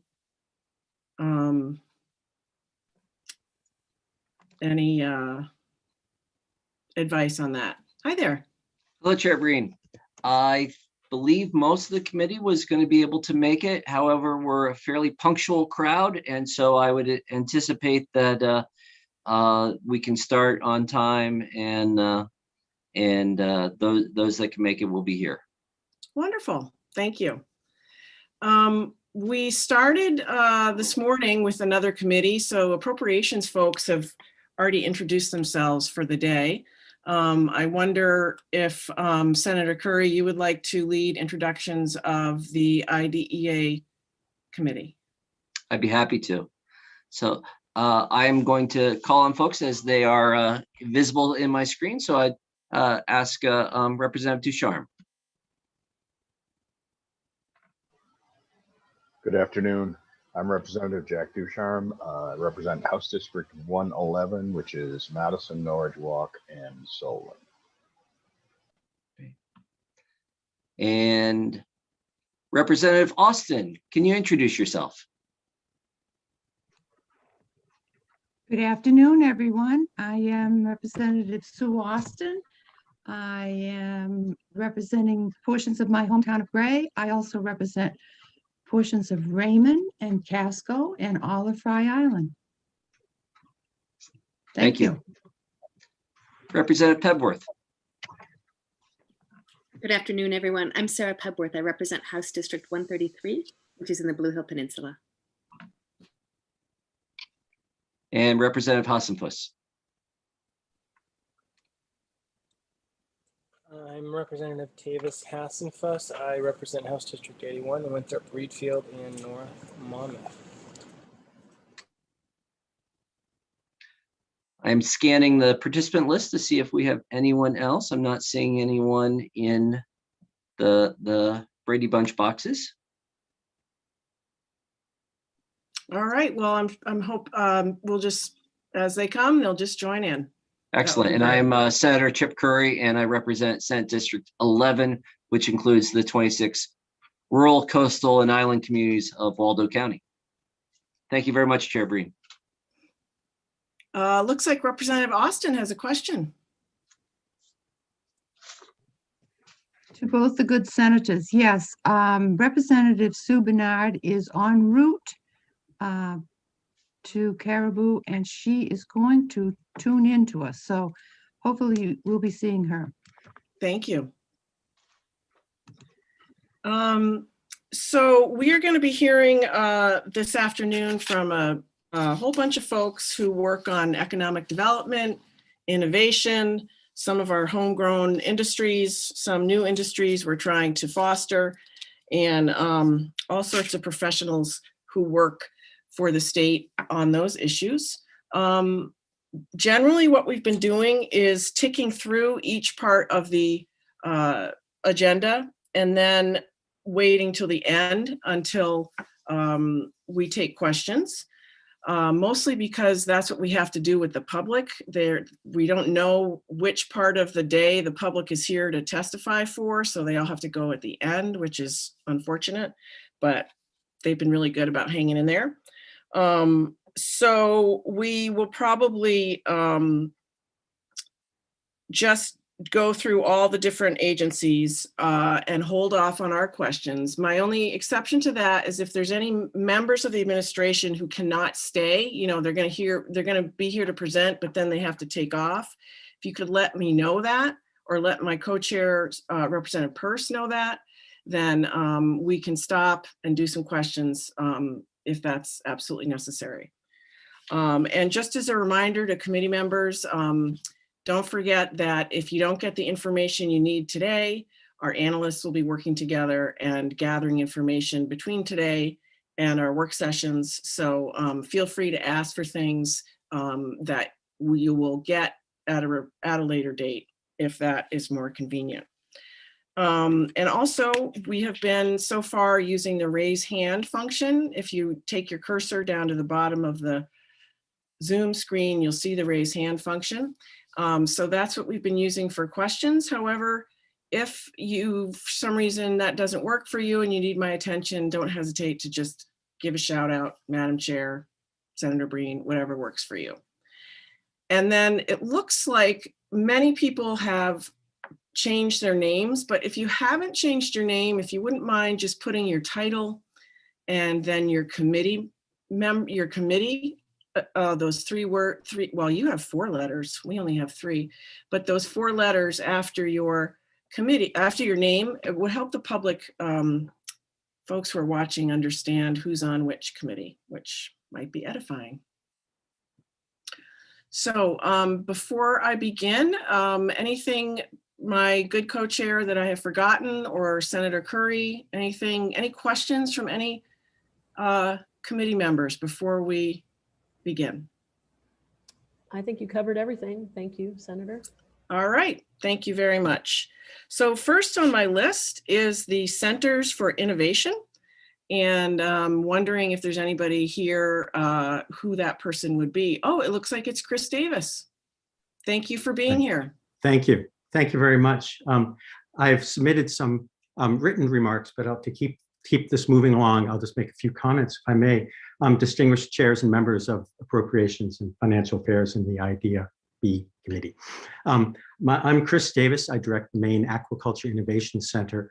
Our line in your budget is Centers for Innovation for $118,009 per year for the biennium.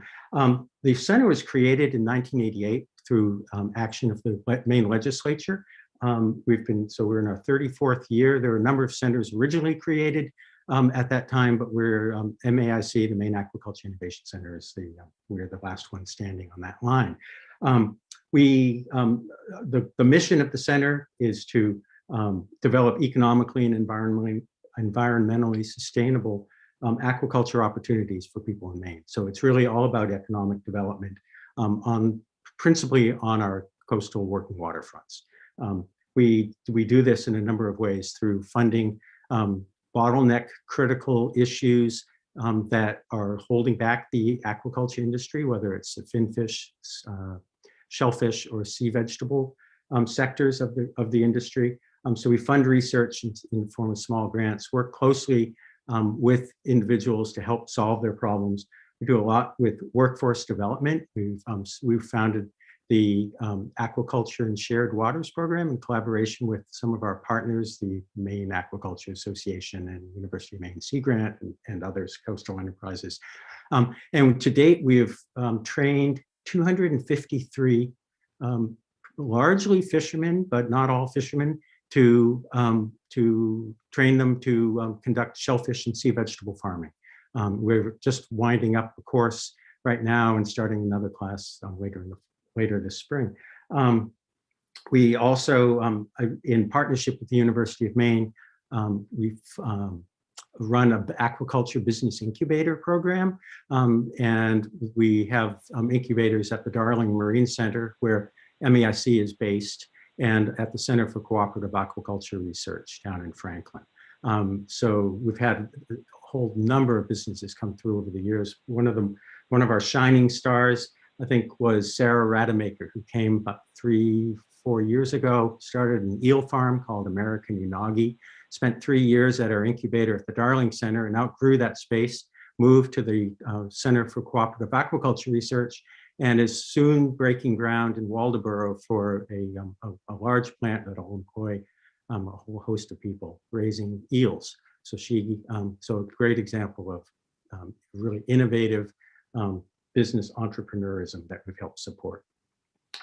We have we're very project driven, things like developing data buoys for low-cost environmental data buoys for site selection so that farmers can choose the best sites. Because as we know, the siting process, the leasing process can take years to go through to get it to acquire a lease. And by providing good data, we hope that farmers can choose the best sites the first time around.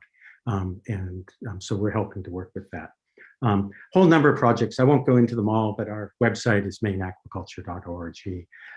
Finally, we host a conference, a national conference that'll be it's the Northeast Aquaculture Conference, the largest conference on the East Coast for aquaculture and trade show. And we're going to be in Portland next January, and we were supposed to be there a month ago, but things change. So we'll expect to have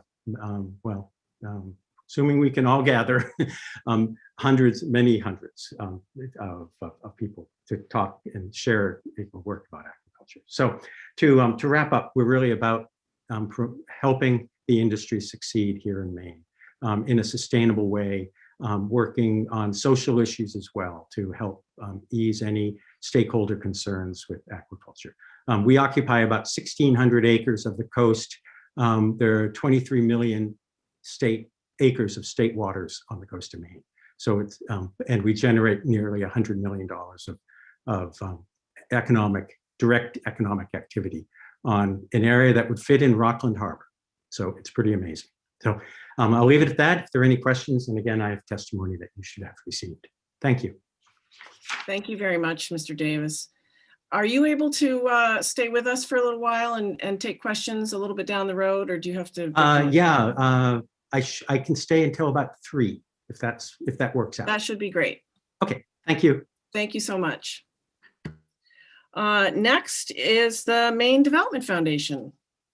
And I'll just welcome my long lost cousin Yellow and let folks know that we may be connected back in the, peat bogs of Ireland, but not directly related here in Maine.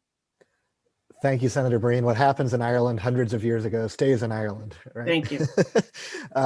My name is Yellow Light Breen. I'm the CEO of Maine Development Foundation. I'm a resident of Holden, although our offices are just outside of Augusta. And thank you, Senator Breen, Representative Pierce, Senator Curry, and I'm not sure if Representative Roberts is with us. I have submitted written testimony, roughly a page or so on each program and a few attachments, including maps. I love maps, so you can get a visual sense of where these programs are diffused across our state. Many of you are familiar with MDF and participate in our programs on Policy Leaders Academy or actively use the Measures of Growth Report or other products. MDF is a public-private partnership that was chartered by you in 1977. And at the time was a 50-50 matching proposition between the public and private sectors. I think we've outgrown that to the point where we're able to generate 90–95% of our funding from the private sector and from competitive grants of various kinds.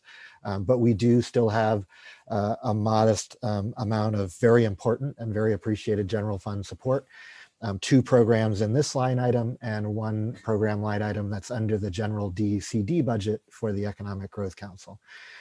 We also receive a lot of partnership support from our friends at the Office of Community Development at DCD with some of their federal funds.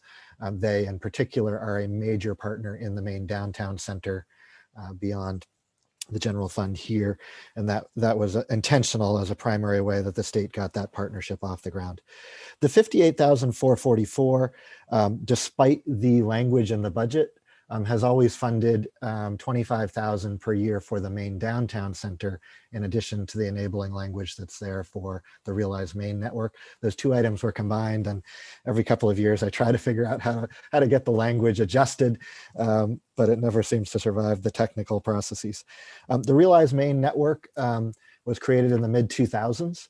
Governor Baldacci spearheaded it, but there was also significant legislative attention to the brain drain issue at that time. There was a select committee or task force on that challenge, and ultimately statute was created for what became the Realize Maine network. We knew from the beginning that the energy was at the local and regional level, and so we have statewide programs that are very important. At that time, Live and Work in Maine did not exist. Now it does, which is fantastic. At that time, the Opportunity Maine Education Tax Credit did not exist. Now it does. So we have some awesome statewide tools and statewide networks for talent attraction in Maine. I like to think of the Realize Maine network as the place where we really pull young leaders deep into the community on substantive issues and make it really sticky. So whether they started here, stayed here, and are hoping to spend their whole career here, despite the, some of the polls that could take them elsewhere, or whether they're boomerang folks who started here and are desperate to come back, or whether they're folks who, have no direct connection to the state at all. How do we create a network that is more welcoming, more sticky, more deeply engaging for those younger leaders? That's what Realize Maine is all about. And the support that you give it helps us support those volunteer networks across the state. About half a dozen of them very active now, about half a dozen in recent years that tend to ebb and flow depending on the volunteer energy in these all volunteer networks. So half enables us to support those volunteers roughly, and half enables us to directly re-grant dollars so they can do impactful activities, which we've tried to give you a taste of. The Maine Downtown Center, the state appropriation is less than 10% of the core budget of that program, but it's really important. In any program, the unrestricted general operating support that you can then leverage many times over. And as hopefully you see in the written testimony, we've leveraged that many times over through a whole series of competitive national federal grant programs, a couple of which are active now and some that we've had in the past, and very active partnerships with private philanthropy. This was a few years ago, but the Maine Community Foundation, who works with us incredibly closely today, even helped us win a national pilot project from, believe it or not, the Community Foundation of Greater Atlanta once upon a day. So the work we're doing in Maine is impressive. The data that you see on the page is the mandatory data collection only from the 10 full-fledged, fully accredited Main Street programs, because they have that mandatory data collection burden that goes with that designation. The dozens of other communities we work with, we know are having an impact, but they're not required to do that level of data collection. And then finally, within Commissioner Johnson's presentation in a few minutes, you'll see a discrete line item for the Maine Economic Growth Council, for which they are the fiscal agent, but which by law, MDF is the staff and research arm. And I think that product is largely aimed at you, as well as policy influencers and public-minded leaders all over the state. And hopefully you've been a consumer of that. I think the product that we put out in December really exemplifies the impact that we hope to have. The Growth Council members asserted to me as we were getting ready to release it, they said, this work is more important than ever. Essentially because when we're heading into a period of incredibly challenging economic recovery, where some of the transformations in our economy are truly fundamental and long-term, and we have, as always, incredibly limited resources. Hopefully the measures of growth gives you that much more guidance and ability to track where do we invest with those limited resources. We've adjusted it to more closely align to the 10-year economic development strategy.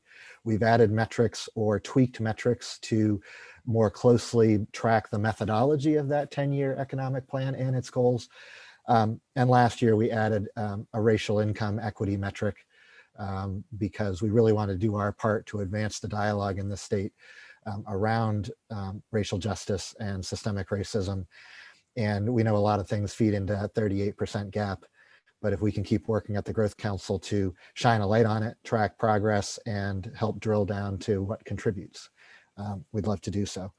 So 3 line items, which I think total about 114,000 per year spread across 3 programs. We're very appreciative of the support.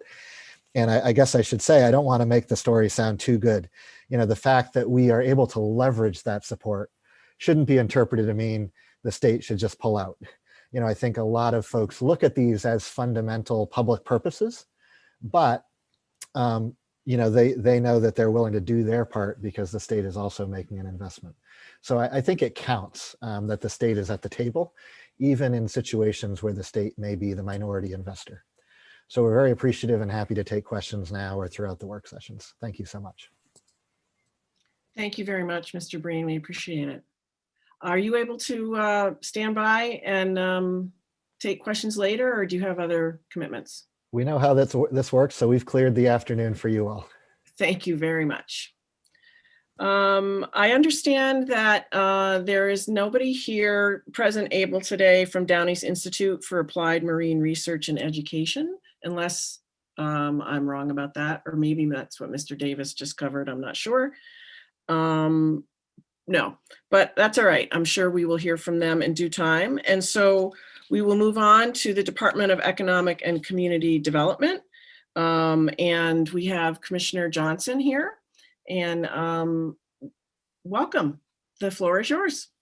Thank you very much. Good afternoon, Senator Breen, Representative Peirce, and members of the Joint Standing Committee on Appropriation and Financial Affairs, Senator Curry, Representative Roberts, and members of the Joint Standing Committee on Innovation, Development, Economic Advancement, and Business. My name is Heather Johnson, and I'm the Commissioner of the Department of Economic and Community Development,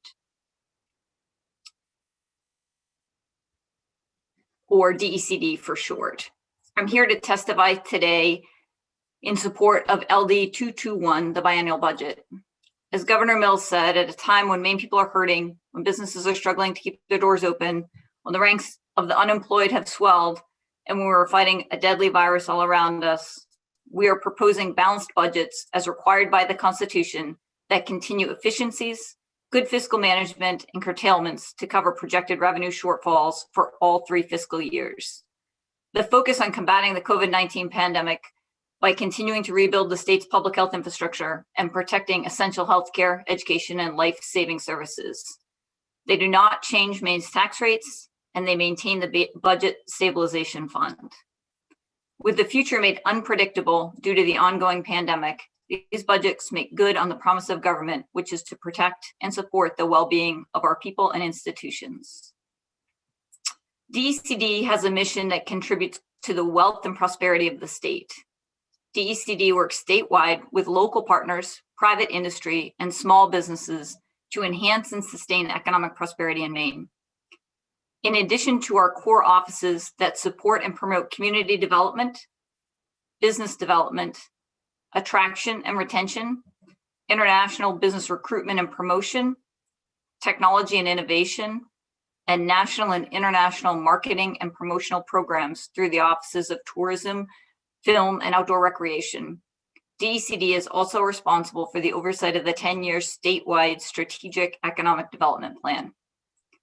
The plan, with 1 vision, 3 key goals, and 7 strategy areas, will drive the economic strategy of the state through 2029. During the past year, we, like many, have shifted our focus to the work of the pandemic management, and our staff provided much needed financial support of over $255 million in CARES Act funding to Maine businesses, as well as resource navigation and other business assistance efforts. Through the biennial budget process, I would like to not only advocate for DECD, but emphasize all of the importance of all state agencies and economic development partners as we work together to restore Maine's economy. As the lead agency in coordinating the 10-year statewide strategic plan, DECD relies both internal and external partners to ensure the plan's vision and goals can be achieved. We will not do it alone. Through collaboration and teamwork, we're able to assist business growth and provide key connections to the workings of the state. Over the years, positions and programs assigned to the department have changed significantly. In the 1980s, DECD had over 80 positions. Today, with 6 offices and 36 positions, the department has many responsibilities. 33 of the department's employees are located in the Cross Building at the state office building. 2 are located with the Maine International Trade Center in Portland, and 1 is located with the Maine Technology Institute in Brunswick. DECD is responsible for administering Maine's programs related to business growth, community development, tourism, film promotion, and broadband expansion. For DECD, the biennial budget provides baseline funding to support the goals and strategies of the strategic plan and includes an initiative relating to Maine's workforce attraction needs, an initiative to relocate the oversight of Maine's landfill sites from DECD to the Department of Administrative and Financial Services, Bureau of General Services, and an allocation reduction to reflect a program no longer in DECD. There are no general fund requests in our proposed budget. Administration, Economic and Community Development. The request for the administration account may be found on page A138. The administration account supports the Commissioner's Office, which provides overall management of the department, including personnel, financial, and contractual obligations, directs the implementation of the 10-year strategic plan, coordinates the legislative and media activities, develops and maintains the department-wide budget, and represents the administration on various boards, commissions, and task forces. This program includes a general fund appropriation and an allocation for other special revenue funds. The initiative continues funding for workforce assistance programming by reallocating $50,000 in each year of the biennium from the main workforce opportunities marketing pilot program to the administration account. The pilot project was launched in 2016, and funding through a competitive process was awarded to Live and Work in Maine. The statutory repeal of the pilot program is March 31st, 2021. Prior to 2016, there was no dedicated funding for workforce attraction. In the past 5 years, with additional resources, we've made progress in branding Maine as a great place to live, visit, and work. These funds will continue the current efforts and will again be awarded through a competitive RFP process. Workforce attraction is a key element of the 10-year strategic plan, built on 2 key pillars of nurturing talent and promoting innovation. We must continue to attract new workers into the Maine workforce, and the small amount of funding is critical to how we do that. Applied Technology Development Center System. The baseline budget for the Applied Technology Development Center System may be found on page A139. This program receives a general fund appropriation and provides funding on a competitive basis pursuant to statute to the statewide technology centers. There are 3 remaining technology centers in the state: Maine Center for Entrepreneurial Development, Maine Aquaculture Innovation Center, and Target Technology Incubator, whose purposes are to support early stage development of technology-based businesses. Since FY13, these 3 centers have joined forces to form one entity that applies for and receives the funding of $178,838 annually. There are no new initiatives for this program. Business Development. The baseline budget for the Office of Business Development may be found on page A139.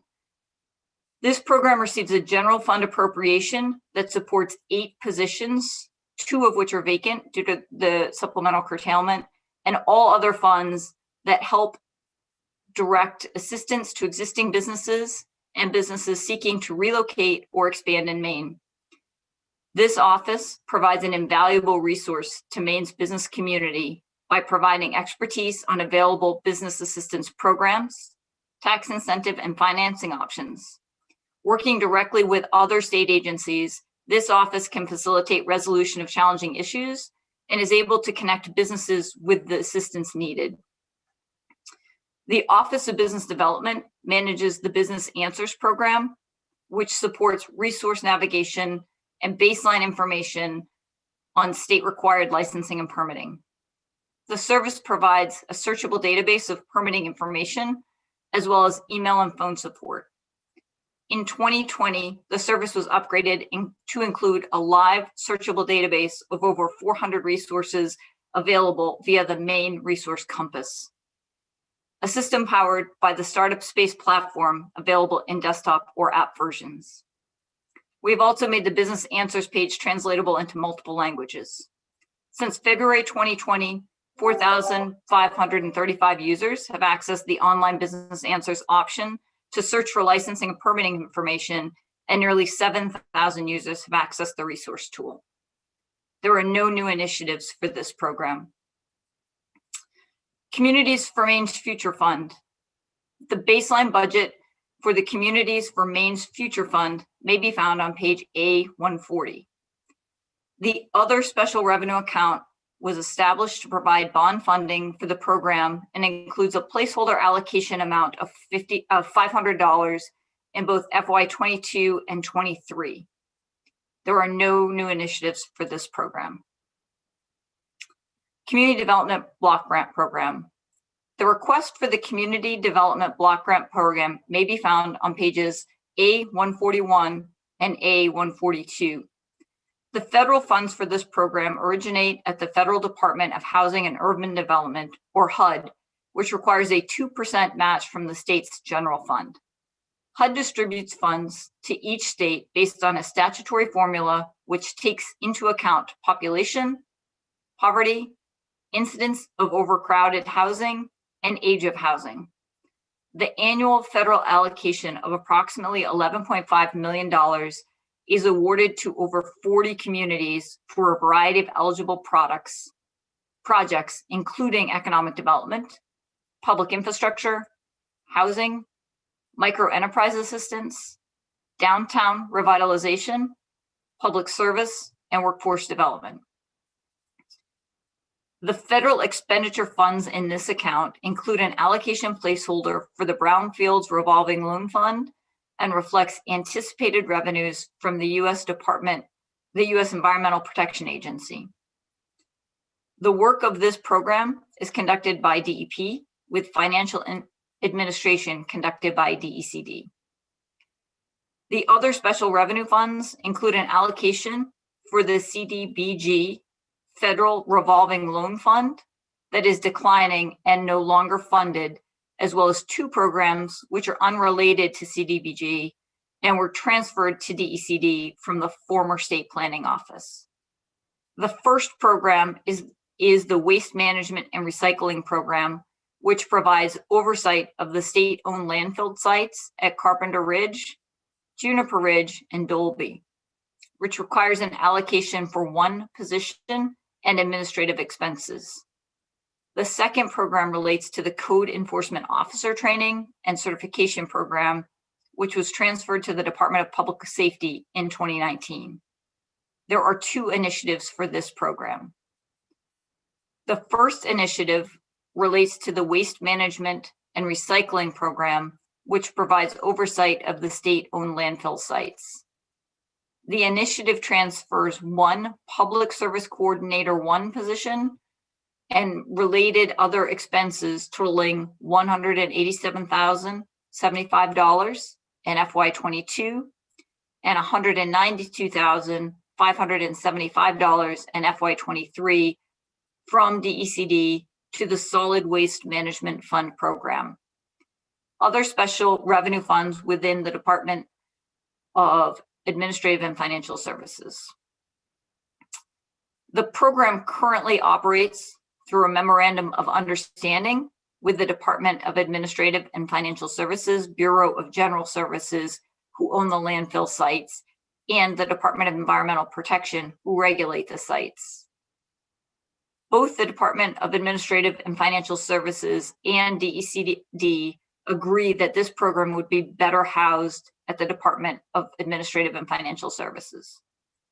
Funding for this program is derived from a portion of the revenues received at Main Revenue Services from tire and battery recycling fees and at DEP from environmental abatement fees. The corresponding initiative for the Department of Administrative Financial Services Solid Waste Management Fund can be found on page A33. The second initiative relates to an unused account in DECD that previously funded the administration of the Maine Code Enforcement Training and Certification Program. This initiative reduces the allocation by $6,508 in FY22 and $6,508 in FY23, as funding is no longer needed now that the program resides in the Department of Public Safety. Reducing the allocation will allow this account to be closed. Maine International Trade Center. The baseline budget for the International Commerce Fund may be found on page A142. This program receives a general fund appropriation that supports the Maine International Trade Center, known as MITSI, in Portland. MITSI is a public-private partnership funded by a general fund appropriation from the International Commerce Fund and contributions from its member companies. MITSI provides critical services to Maine's small and medium-sized businesses, including customized trade assistance that helps businesses identify and take advantage of opportunities in the global marketplace. MITSI's core functions are to provide accurate, relevant international trade education and counseling, and to expose Maine businesses to overseas opportunities through facilitated activities. MITSI also manages 3 specialty sub-programs, which include Study Maine, Invest in Maine, and Monado, which was created in 2014 to increase trade and investment between Maine and markets of the North Atlantic region and guide Maine's policy in Arctic affairs. This account funds 2 full-time positions assigned to the Trade Center and provides pass-through funding for the administration of the center. There are no new initiatives for this program. Leadership and Entrepreneurial Development Program. The baseline budget for the Leadership and Entrepreneurial Development Program may be found on page A143. This program was created in 2009, but has never been funded. There are no new initiatives for this program. Maine Co-working Development Program. The baseline budget for the Maine Co-working Development Program may be found on page A143. This program was established in 2016 to provide funds through the RFP contract process to entities that increase the availability of collaborative workspace environments and support communication, information sharing, and networking opportunities. Awards provided to entities meeting the specific criteria. The program receives a general fund appropriation as well as other special revenue allocation, which is a placeholder for private sector funding. There are no new initiatives for this program. Maine Economic Development Evaluation Fund. The baseline budget for the Maine Economic Development Evaluation Fund may be found on page A144. This account was established to fund the biennial comprehensive evaluation of investments in economic development report. Through this dedicated other special revenue account, the department is directed to assess an amount not to exceed 0.8% those agencies and or private entities that receive general fund appropriations or general obligation bonds in excess of $200,000 for economic development. There are no new initiatives in this program. Maine Economic Growth Council. The baseline budget for the Maine Economic Growth Council may be found on page 144. The general fund appropriation is provided through an annual contract to the Maine Development Foundation for the support and administration of the Maine Economic Growth Council as directed by statute. The Maine Development Foundation and Maine Economic Growth Council are assisting the department with the 10-year economic development strategic plan. There are no new initiatives for this program. Maine Small Business and Entrepreneurship Commission. The baseline budget for the Maine Small Business and Entrepreneurship Commission may be found on page A145.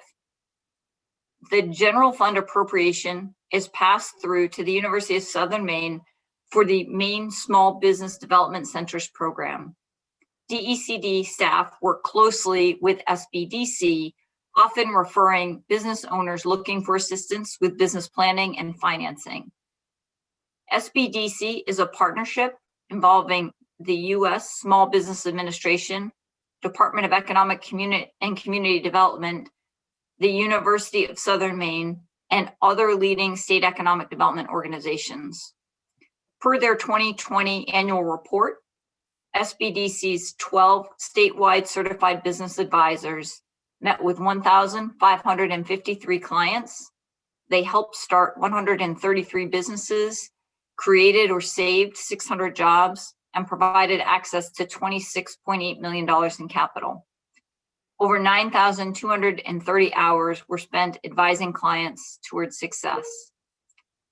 There are no new initiatives for this program. Maine State Film Office. The baseline budget for the Maine State Film Office may be found on page A145. The Maine State Film Office markets Maine as a production location for all forms of production, from feature films to catalog shoots, and supports the economic growth of film, television, and digital media industry sectors.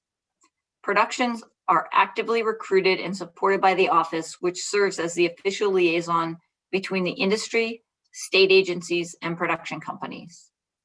The Maine Film Office is comprised of one staff member and is a division within the Office of Tourism. An 11-member commission serves in an advisory capacity to the Film Office.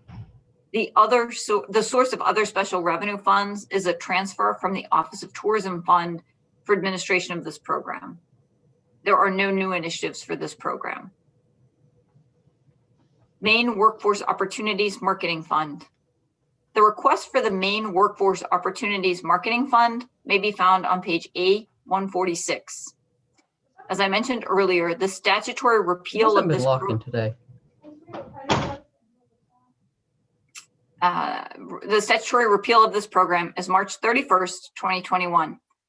The request is to transfer the general fund appropriation in this account to the administration account within DECD to continue support for workforce attraction.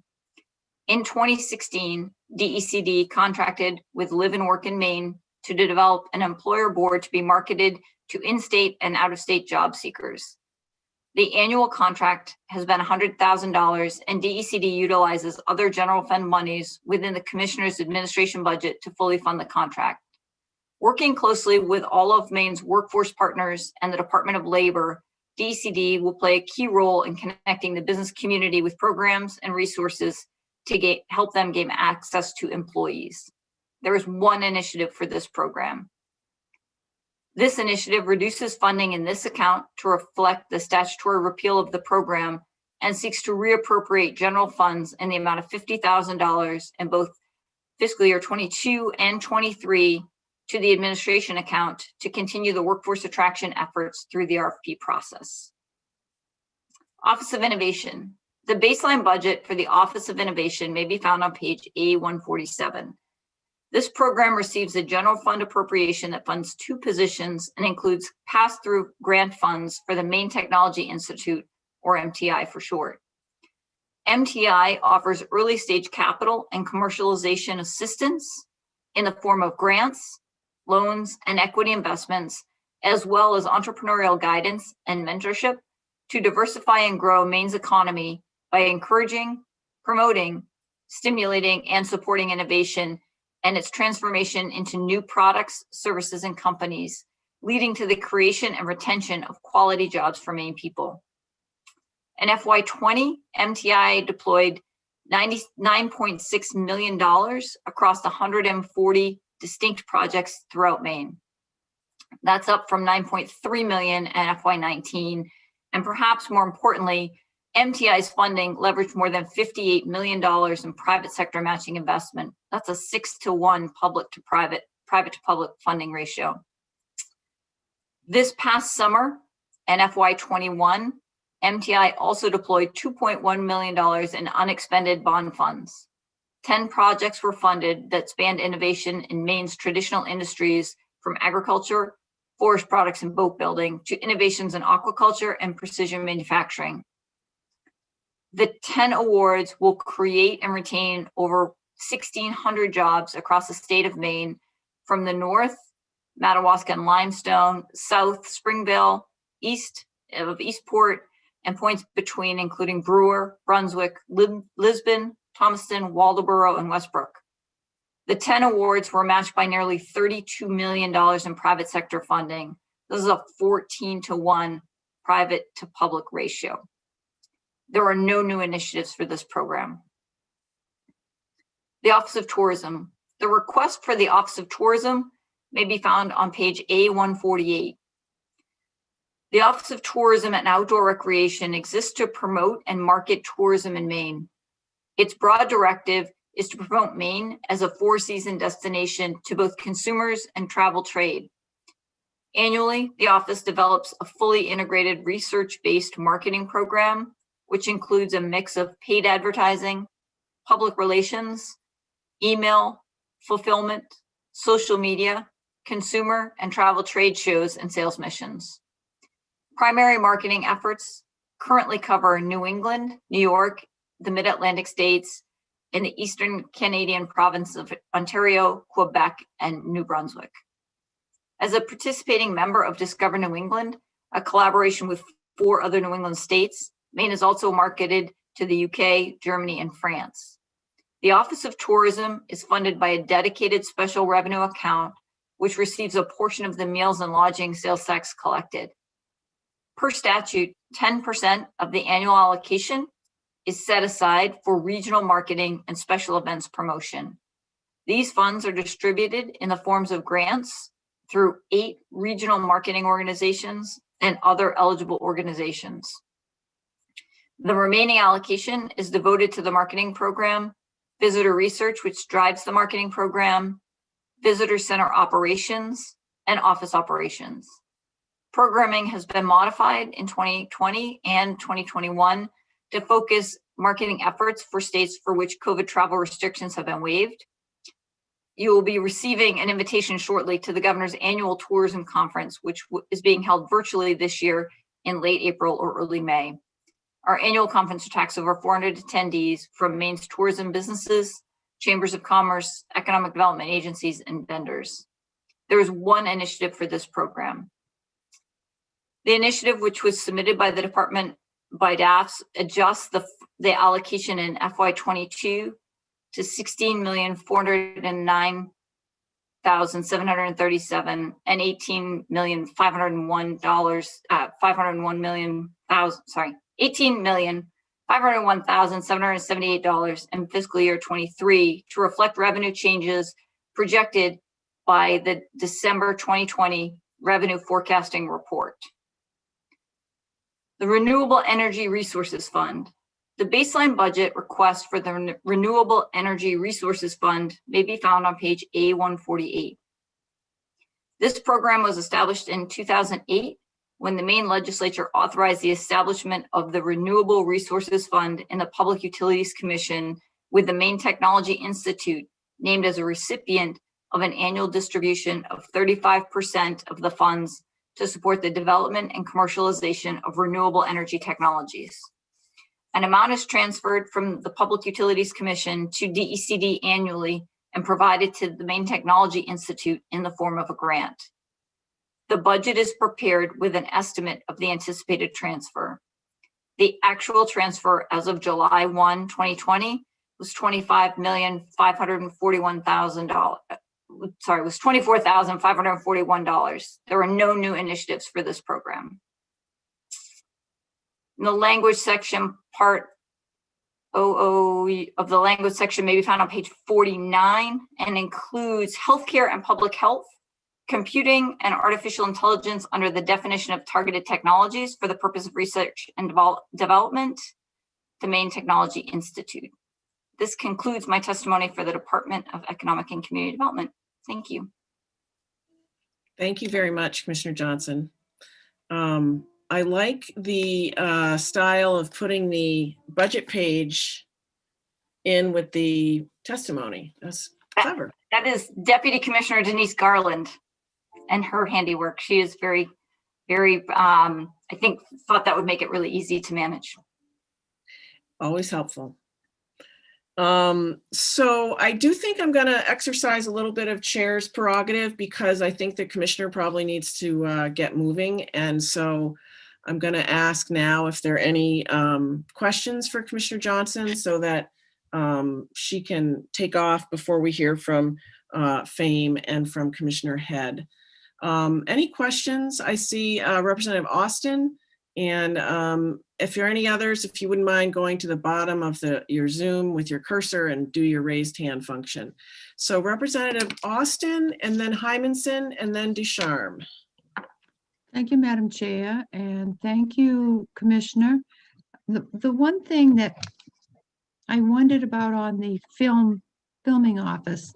You said there are no new projects, and I'm not sure if you connected some of their present work this last year in with working and living in Maine, or if not, what have they had any work of substance during the shutdown with not being able to be in close contact with folks? I'm sorry, Representative Austin, did the film office, is the question is, did the film office have contact? Yes, let me just try that again. I'm a little, let me try that again. You mentioned no new initiatives moving forward, but during this last year with the shutdown, did you say they did some work with working and living in Maine? Or if not, what have they been able to accomplish with this distancing condition? Yeah, certainly the film office, the work that they did over the last year has changed. And maybe what we could do is bring to the working session a list of projects that they worked on. Would that be okay? Okay. Thank you very much. Yeah. Representative Hymanson and then Ducharme. Thanks. Thank you for that. My question too was about the film. If we could see at our work session also a list of the projects that have come out of the Maine State Film Office, and also the Live and Work in Maine. Some accounting of their success and challenges would be terrific. Absolutely. We will be happy to bring that report with us to the working session. Thank you for the question. Thanks. Representative Ducharme. Thank you, Madam Chair, and thank you, Commissioner Johnson, for your testimony. I have that new person question, I think, that probably some are thinking about. As I look at this, all of the programs and so forth and so on, I'm kind of struck with, as you probably know, because you know me, my question is that you have all of these programs, and it just seems like there's so much fracturing in the funding. There's got to be, is there a process by which you look at these and say, well, wait a minute, if we combine this program and this program? I mean, it seems like every time I come on a Zoom call, I hear about a new agency or a new commission or a new something that we're funding, and because they're all funneling into workforce development, economic development, broadband, and so forth and so on. And I'm just wondering if we're not splitting the dollars to an extent that we really can't focus them in on, you know, the bigger issues that really need to happen. That's my question. Yeah, thank you for the question, Representative Ducharme. And maybe that's a really good discussion. I guess, Senator Curry, I'll defer to you, but that might be a really good discussion for work session 2 to go through some of that. There are some very clear and direct programs that are bigger programs. They are funded out of a different fiscal piece, so you won't see as much of that from us today. But I do agree that there are little pockets of things, and one of the reasons we created this resource compass was to try to translate all of that for the business community so they don't have to, right? Because the business community doesn't have time or interest to do that. They just have a certain need and they need us to help them solve that need. And so the resource compass is a step in the right direction, I think, to helping shepherd all of those resources to one place so that people can outline their situation and then get the support they need.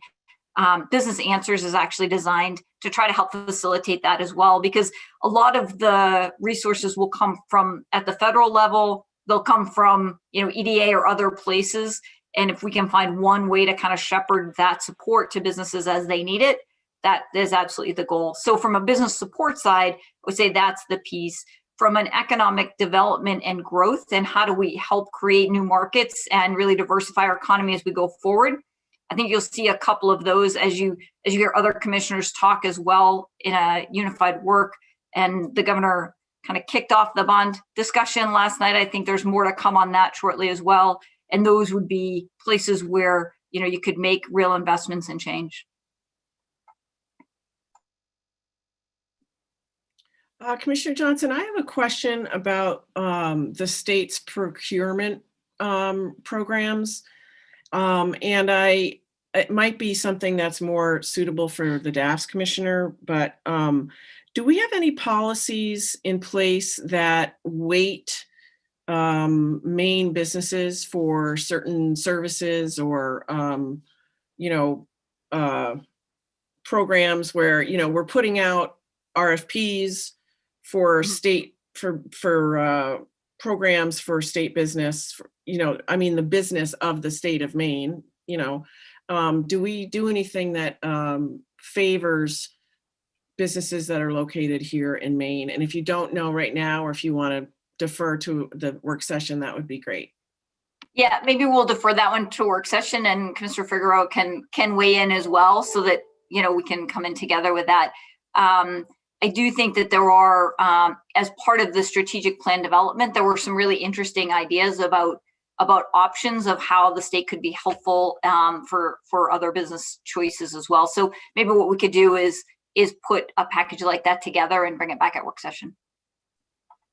Great, thank you. Any other questions for Commissioner Johnson? Not seeing any.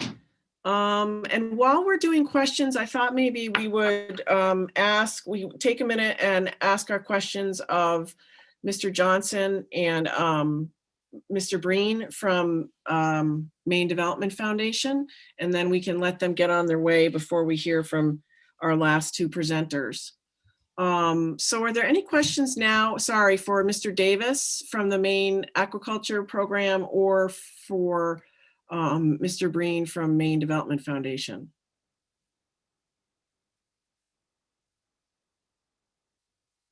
Representative Fay. I'll follow up Representative Ducharme with a newbie question about the Center for Innovation, which is, I think I caught in the testimony that it used to do more than just work on aquaculture issues, but that has been narrowed down because of, I'm not quite clear why, but maybe some clarification on that would be helpful for me, or tell me that I'm wrong. No, that's a fair question. No, actually, this was 33 years ago. The legislature actually created 5 centers for innovation. I think there was a biotech center, a forestry. Believe 3 of them got off the ground, including the center I direct. But they have morphed. Those centers have either disbanded or morphed into some other organization. And I honestly don't know. But the Aquaculture Innovation Center has been charging ahead since 1988. So just to follow up, I should think of it, instead of the Center for Innovation, I should think of it as the Aquaculture Center for Innovation. Well, yes, but it's in the budget. You're right. I understand. Yeah, we kind of hang out. It's a public-private quasi-state agency. Yeah, thank you for good question. It's fair. Mr. Davis, I'll ask you another question. I live in a district where I'm in right along the coast in Cumberland County and a couple of island communities. There's a lot of aquaculture popping up, which is really exciting. But it's also getting a little, there's some natural tensions between folks who are in other industries in the ocean. And I know that the Department of Marine Resources has introduced some policy changes around the industry. My question is basically, are you involved in that policy discussion? I would assume you are, but I would just want to confirm. Yes, one of my roles is I sit on the Aquaculture Advisory Council for DMR. And so it's a council I represent the shellfish sector for DMR. And so we meet regularly and are kept, we advise as much as they want to listen to what we have to say. We have no regulatory authority, of course. Okay. But I mean, this is a big concern for the industry, obviously, that working with, we've seen a lot of growth in the past 10 years. One of the projects that we're working with a lot of support from the World Wildlife Fund actually is developing best practices for new farmers to acquire the social license to operate. So in other words, how to work with other stakeholders in a way that is compatible to the extent that they can conduct their business. And so it's a concern, and we're trying our best to give them the tools to be able to operate, but in a compatible manner. Great, thank you. Yeah, sure thing. Any other questions from committee members, either for Mr. Davis or for Mr. Breen, before we let them get on with their afternoon? I'm not seeing any. So thank you both for coming and presenting today. Oh, and I see Mr. Norbert coming on soon. And Commissioner Johnson, thank you all very much for being with us today. Thank you, Madam Chair. Have a great afternoon. Senator Breen, if I could just mention, the volunteer board chair of Realize Maine will be hopefully able to testify later. So we'll try to stick around in the background in case there are questions for her then. The other thing I wanted to do is thank MDF for that budget primer that you published recently and sent to new legislators. And I used it in a talk I gave last week to the Maine nonprofit community. And I think it's very well done. So I appreciate that. Thank you so much for having us, and thank you for those kind words. Yeah. So next will be Mr. Norbert from the Finance Authority of Maine. Thank you, Senator. Good afternoon. Senators Breen and Curry, Representatives Peirce and Roberts, and distinguished members of the Appropriations and Financial Affairs Committee and the Innovation, Development, Economic Advancement, and Business Committee. My name is Bill Norbert. I'm the Governmental Affairs and Communications Manager for the Finance Authority of Maine. I live in Brunswick, and I'm here to testify in support of the governor's proposed initiatives, which can be found on pages A-206 to A-209 of your printed materials. And spoiler alert, these are all flat funding initiatives, and we are very grateful and appreciative for that. We know what a difficult budgetary environment it is. I think you all know FAME is a quasi-independent state agency. We provide financial solutions that help Maine people achieve their business and higher education goals. We create business and educational opportunities through our willingness to invest at greater risk for public benefit. Our mission is to provide financial solutions that help Maine people achieve their business and higher education goals. And our vision is to help create a Maine workforce with good paying jobs by focusing at the nexus of economic and educational development. The first initiative is on page A206 of your materials. And this involves funding, flat funding for marketing of the Educational Opportunity Tax Credit. The $48,500 in pass-through money is used to market the tax credit, which some of you may know as Opportunity Maine, the organization that initially spearheaded the creation of the program. The credit is designed to help cover the repayment of student loans for eligible Maine students who work and pay taxes in the state after they graduate from higher education. FAME has been directed by the legislature to contract with a private nonprofit entity to help market the credit. And FAME contracts with Live and Work in Maine, LLC, to help publicize the program. We are grateful for the administration's support of this funding. Live and Work in Maine is doing a really good job at promoting the credit and making it better known. They're doing a lot of outreach work, in particular with Maine employers who can use it as a tool to attract employees to the state, which is a great thing. The next initiative is on page A-207 of your materials, and it concerns Fund for a Healthy Maine allocations for the Maine Dental Education Loan and Loan Repayment Programs, which are administered by FAME. The initiative provides flat funding of $237,740 in each year of the biennium. The programs provide need-based forgivable loans up to $25,000 annually to Maine residents pursuing postgraduate education in dentistry. And it also provides loan repayments up to $25,000 annually for dentists providing services to underserved populations in Maine. And there are a lot of those areas, as you know. The proposed initiative will allow for the selection of new participants in the program and provide continued funding for students needing loans and loan repayment as dentists practicing in these underserved areas of Maine. With the funding, we can meet our commitment to existing program participants, as well as add approximately 4 new participants to the program. A commitment in this program is 4 years for both students receiving loans and for dentists receiving loan repayments. We have been able to leverage money in this program twice in the past, once through a Health Resources and Services Administration HRSA grant, and another time with Delta Dental funds. So the program has been efficient and innovative. The third initiative relates to the Maine Area Health Education Centers. It's found on page A-207 of your materials.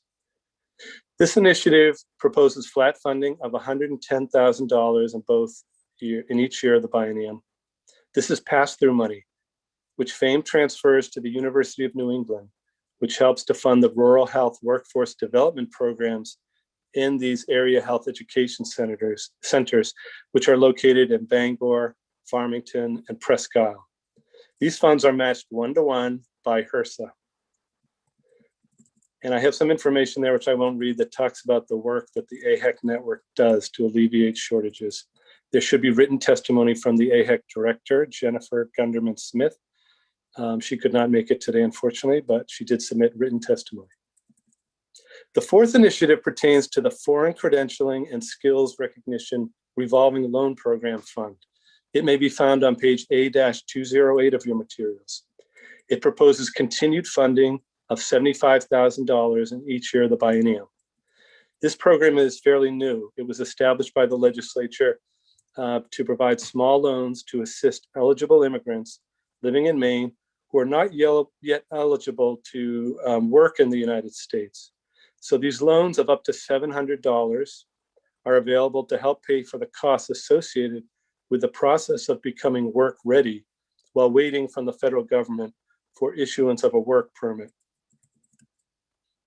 The fifth initiative relates to the Small Enterprise Growth Fund, which you may know does business as the Maine Venture Fund. It is found on page A-208 of your materials.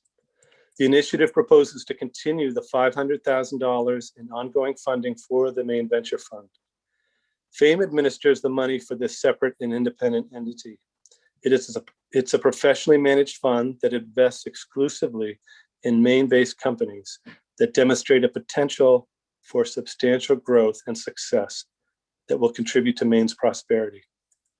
John Burns is the managing director of the fund, and he also should have submitted written testimony in advance of the hearing.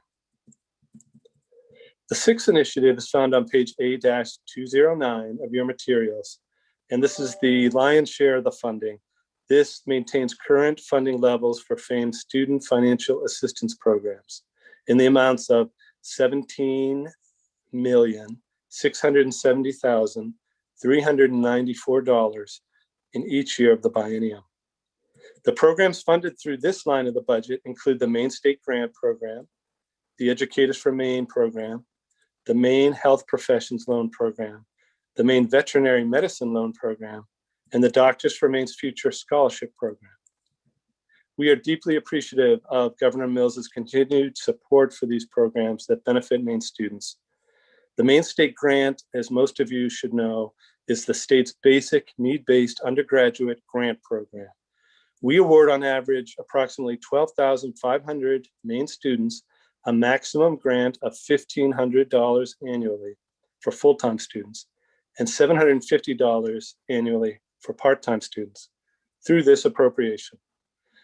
And over the years, the legislature has continually emphasized the preeminent position of this program among FAME's menu of higher education programs. And rightly so. It's the gateway to accessing a form of higher education for many people.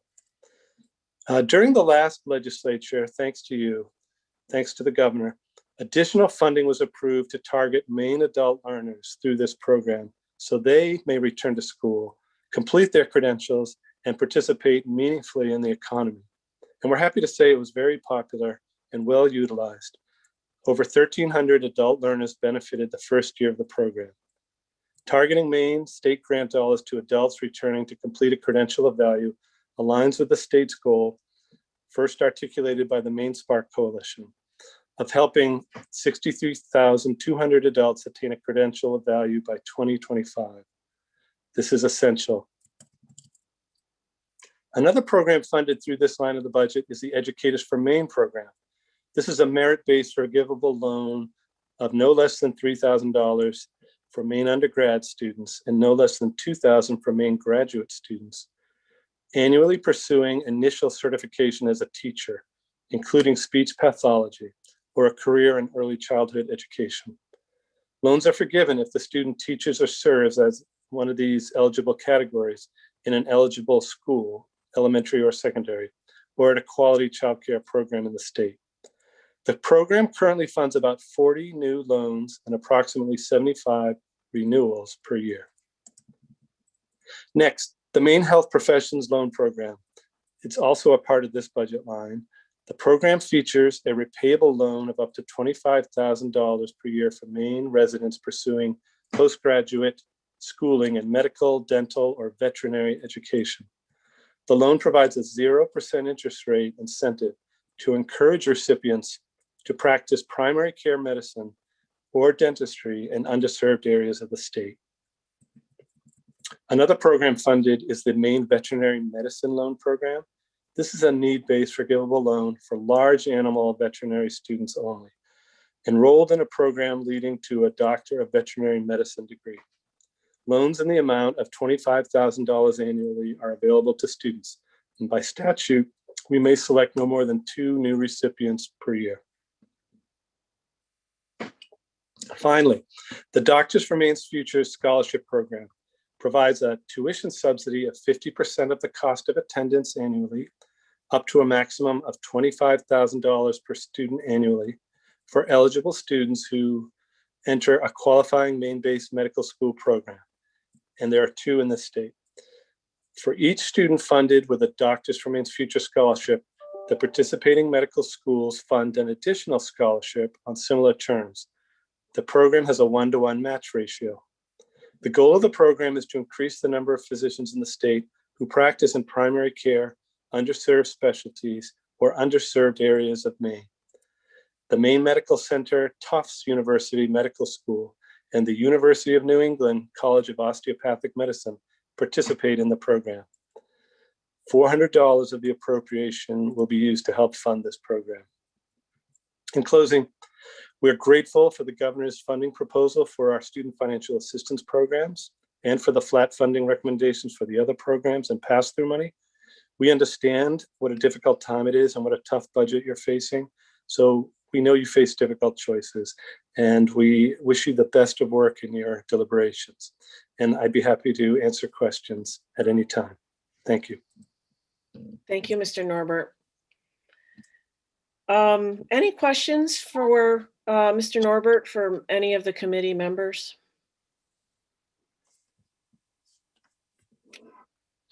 Representative Arata.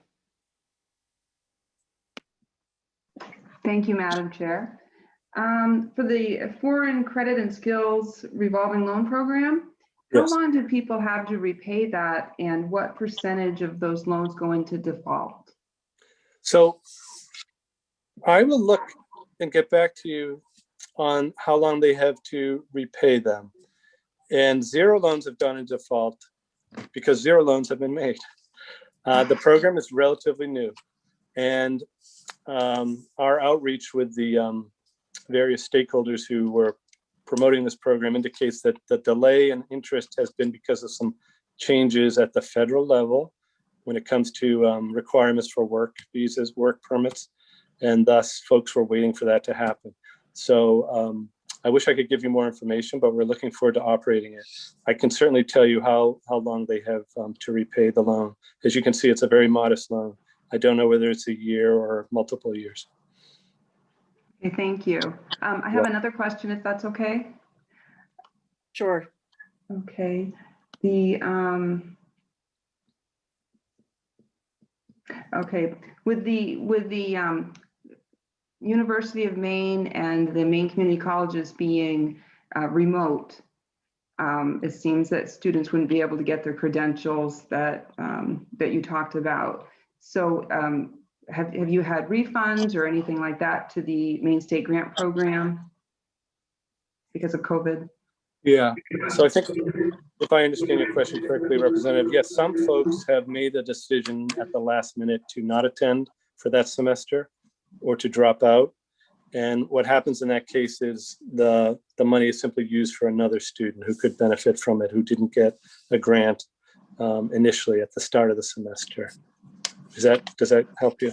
So you had more applicants than resources? Oh, yes, we always have more folks we could fund with the Maine State Grant. Absolutely. Okay. All right, thank you. You're welcome. Any other questions for Mr. Norbert from FAME?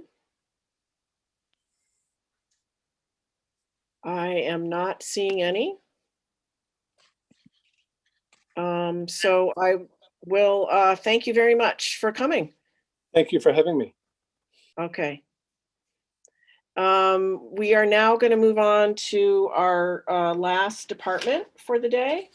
That's going to be the Professional and Financial Regulation Department with Commissioner Ann Head, who I believe has just popped up. Hello, Commissioner. Commissioner Head's a constituent of mine, so I always like to say hello and give her a warm welcome. I really appreciate that, Senator, and good afternoon to Senator Breen, Representative Peirce, and members of the Joint Standing Committee on Appropriations and Financial Affairs, Senator Curry, Representative Roberts, and members of the Joint Standing Committee on Innovation, Development, Economic Development, and Business. Commissioner, Yes. I apologize for interrupting. I'm getting a lot of fuzziness in your audio. Am I, Representative Peirce, are you also? I am. I wonder if your mic is it with your jacket and it maybe is rubbing against there? I don't know how you're wearing a mic. How about this? Is it any better? Keep talking. What'd you have for breakfast today? I had granola. I don't even remember what I had, but it was wonderful. Good. So I can speak louder if that's. It's not really your volume. It looks like Representative Austin, do you have a suggestion? Your hand is up.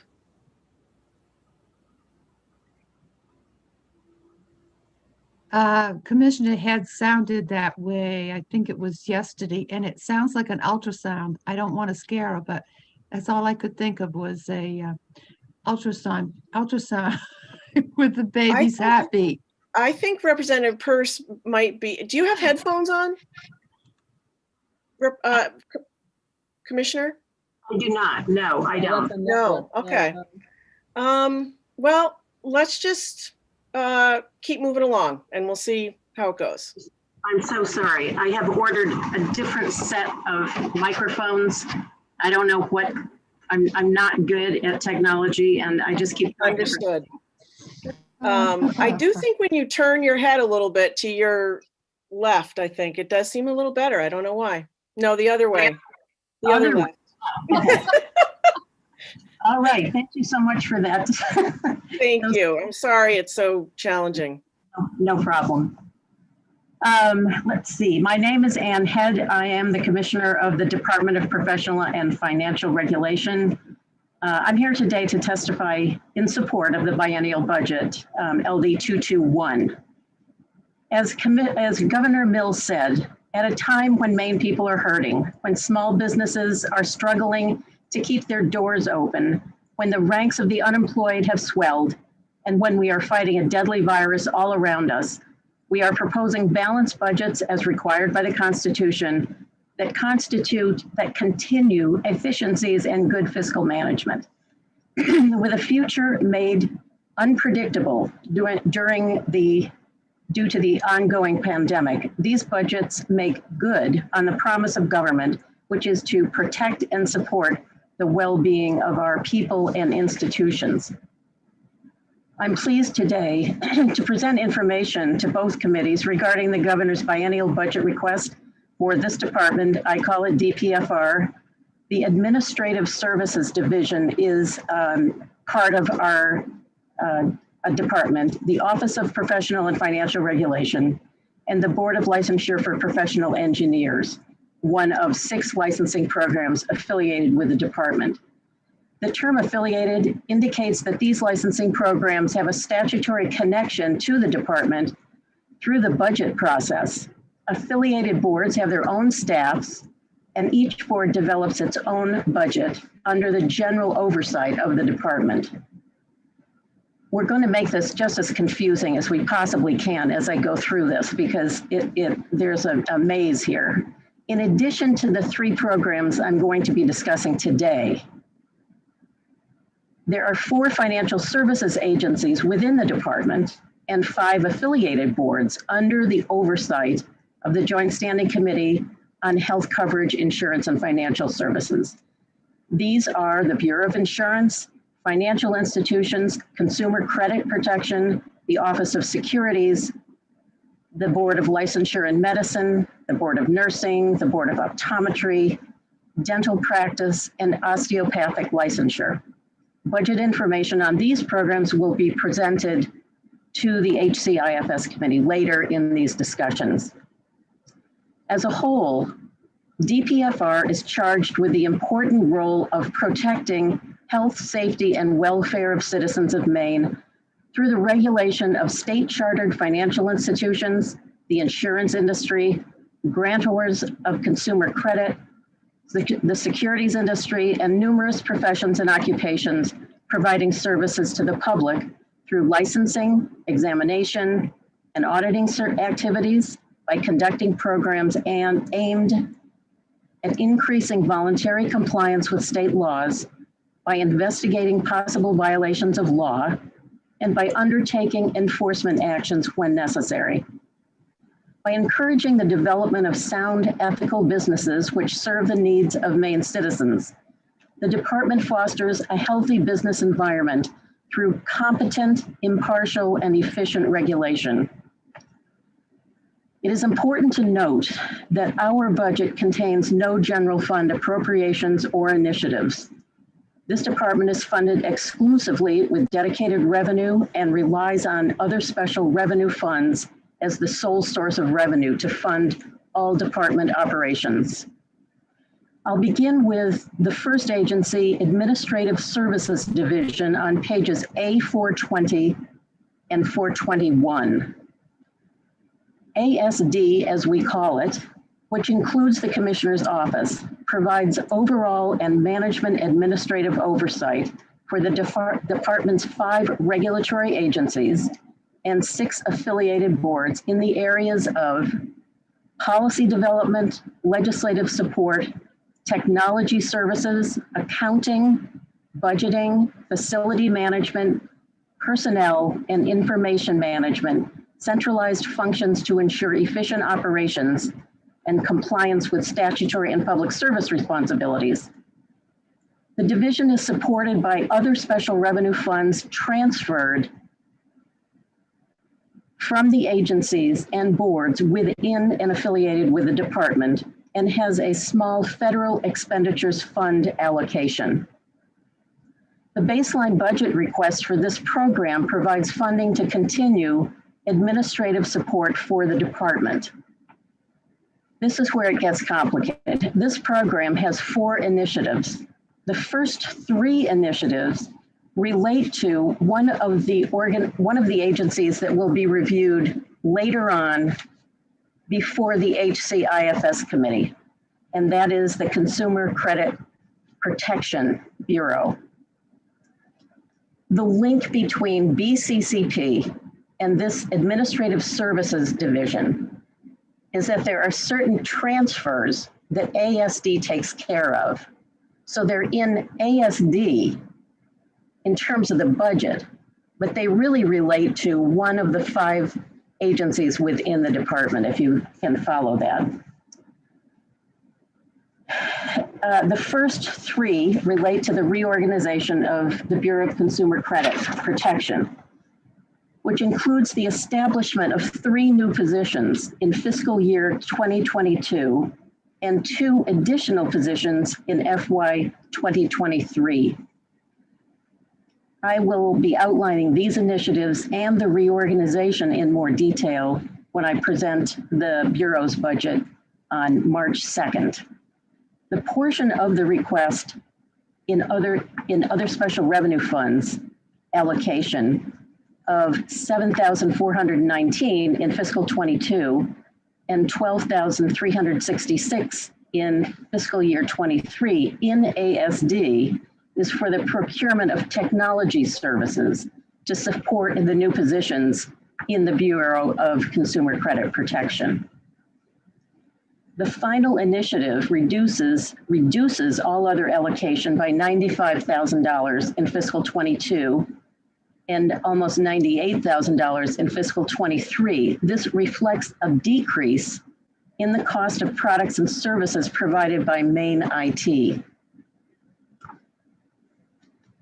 The next program I'll be discussing is the Board of Licensure of Professional Engineers on page A424. This board protects the public safety and welfare of the people of Maine through the licensing of qualified applicants for an engineer license and regulation of the practice of engineering. The board is supported solely by other special revenue funds generated from licensing fees. The board consists of 7 members appointed by the governor and employs an executive director and 1 administrative staff member. The board elects a chair from its members, and Brent Bridges is the current board chair. The baseline budget request for this program continues funding for administrative operations such as staff, complaint investigation, and board member travel and compensation. The board has 3 initiatives, each requesting increases in other special revenues, all other account. The first initiative increases allocation by $3,368 in fiscal 22 and $4,145 in fiscal 23 to cover the increased costs of services provided by the Office of the Attorney General. Projected costs are based on estimates provided by the AG's office. The next initiative increases allocation by $19,690 in fiscal 22 only. The Professional Engineers Board operates with a biennial license cycle, requiring additional allocation in even fiscal years for fees associated with processing license renewals. This is a recurring initiative as the baseline budget is calculated from the odd fiscal year. The third initiative impacts several programs within the department, requesting increases to other special revenue funds, all other allocation, to cover increased state cap expenses due to increases in the rates billed to the department. Estimated costs are based on the current state cap rates. For the Professional Engineers Board, this initiative increases allocation by $3,000 in fiscal 22 and $3,151 in fiscal 23.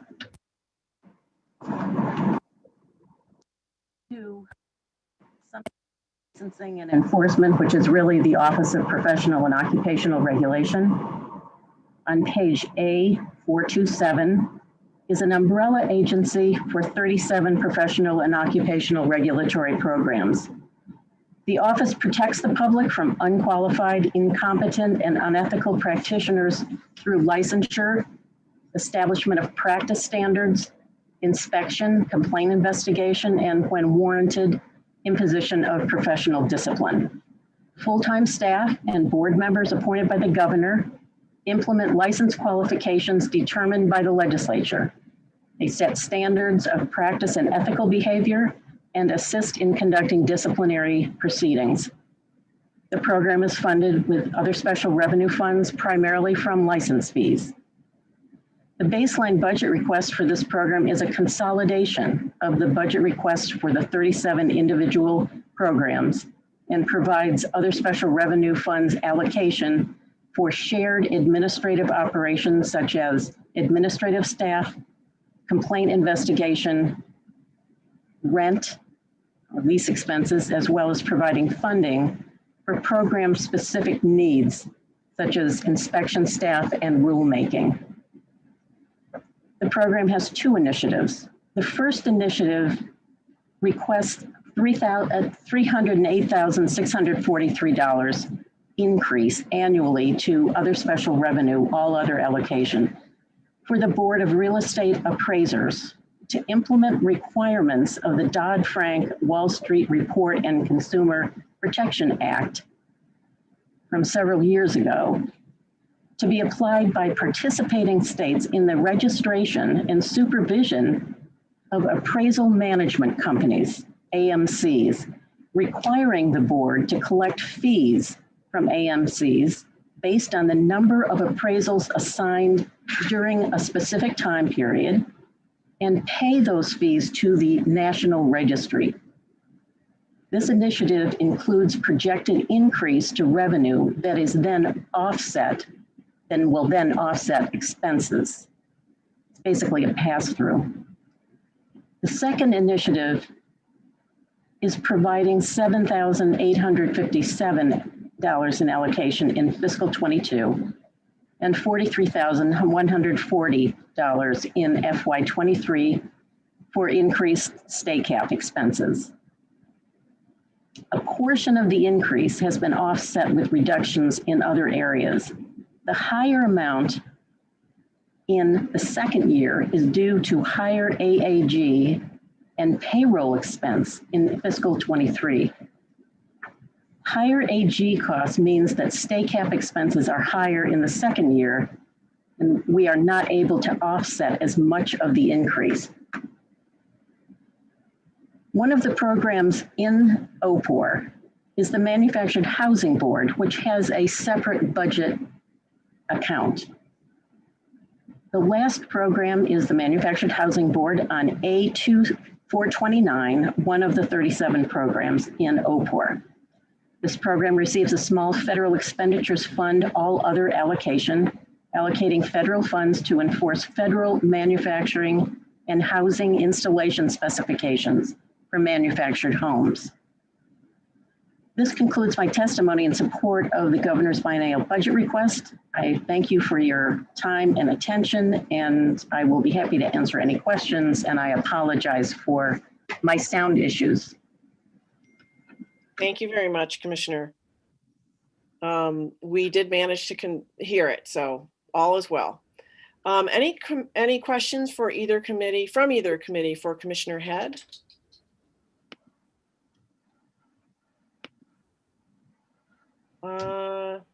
I am not seeing any. So I think that, oh, Representative Hymanson has one. Just a quick, what is AG? I'm not familiar with all of AAG.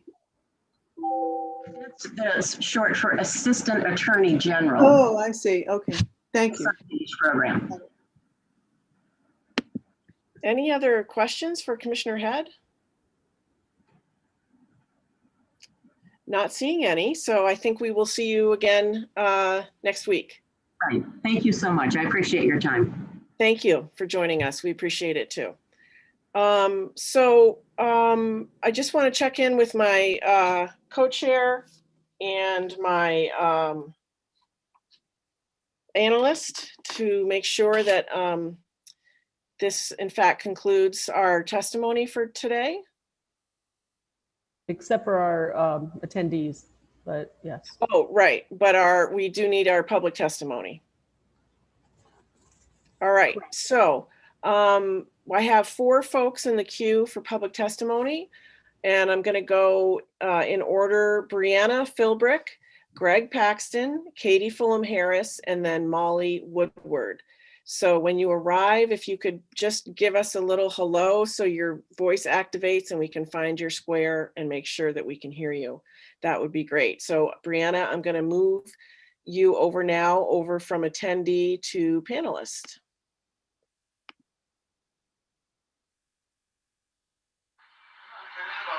There's Zoe. Hello, is it working? It is working. Welcome. Thank you for having me. Senators Breen and Curry, Representatives Peirce and Roberts, and members of the committees.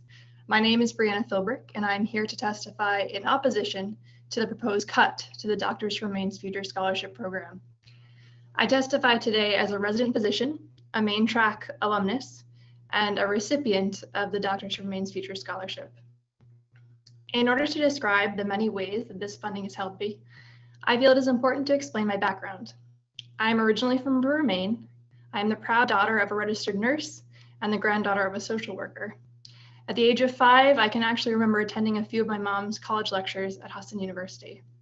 By the time she graduated, I was old enough to understand the sacrifice of her education, the long clinical hours, the burden of debt, and the stress of exams. Watching my mom go through nursing school and come out on the other side, I grew up knowing that these sacrifices were all worth it. I also saw that a career in healthcare was difficult, but an extremely rewarding one. At the age of 17, I read a book called Mountains Beyond Mountains by Tracy Kidder, which was about Dr. Paul Farmer and his work with underserved populations through global health. Around the same time, a very knowledgeable school counselor told me about the Main Track MD program. From that moment on, I was headed down a path with unknown twists and turns that I hoped would one day lead me to work with underserved communities in Maine. When I got accepted into the Main Track program 6 years later, I saw this dream becoming a reality. However, I already had a considerable amount of debt from my undergraduate studies at Boston University. When I was notified that I would receive a scholarship through the Doctors for Maine's Future Scholarship Program that would cover nearly half of my tuition expenses, I felt an incredible sense of relief. The burden of debt would no longer be a barrier that would impact my ability to serve those that needed my care most. I spent my 3rd year of medical school at Reddington Fairview General Hospital in Skowhegan. As a designated critical access hospital, like many others in the state, it provides necessary health care to a wide catchment area of rural communities. It was there that I developed my passion for general surgery, a specialty that I'm currently pursuing residency training in at Maine Medical Center. In the future, I hope to practice as a rural surgeon in Maine. The Doctors for Maine's Future Scholarship Program provides financial relief that will allow me to focus my efforts on providing service to Mainers. Debt will not be in the back of my mind, affecting my decisions of where to practice and for what amount. As you can imagine, there is great freedom in this, and I am eternally grateful. Going forward, there is so much that doctors can do for the people of Maine. Providing high-quality services closer to home is just one of them. I am excited to see the future work of the current medical students and my former classmates, as I am just one of some 40 Main Track students every year that share in this mission. Thank you for taking the time to hear my story and consider the importance of this funding. It will impact the lives of many young Mainers on their way to becoming doctors, as well as the communities they will one day serve for generations to come. Thank you. Well, now I feel like I didn't introduce you properly because you're Dr. Philbrick. So thanks so much. Does anyone have any questions for Dr. Philbrick?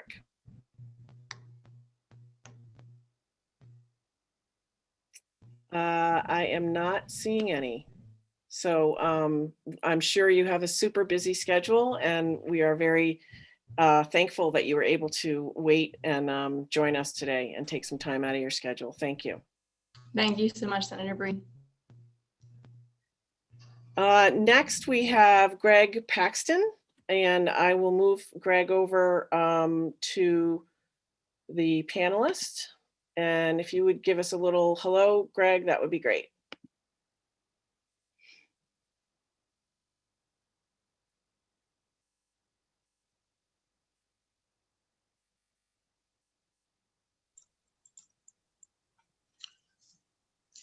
I think I'm all set. Can you hear me?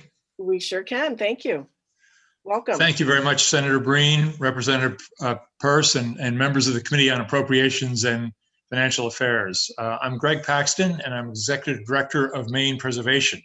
We're a statewide, nonpartisan, nonprofit organization that encourages and helps rehabilitation and revitalization of downtowns and neighborhoods to strengthen the economic and cultural vitality of Maine communities. I've been a member of the Maine Downtown Center Advisory Council since 2008, and today I'm testifying in favor of $25,000 as part of a $58,000 appropriation to Maine Development Foundation for the Maine Downtown Center. The Maine Downtown Center is affiliated with the National Main Street Center of the National Trust for Historic Preservation.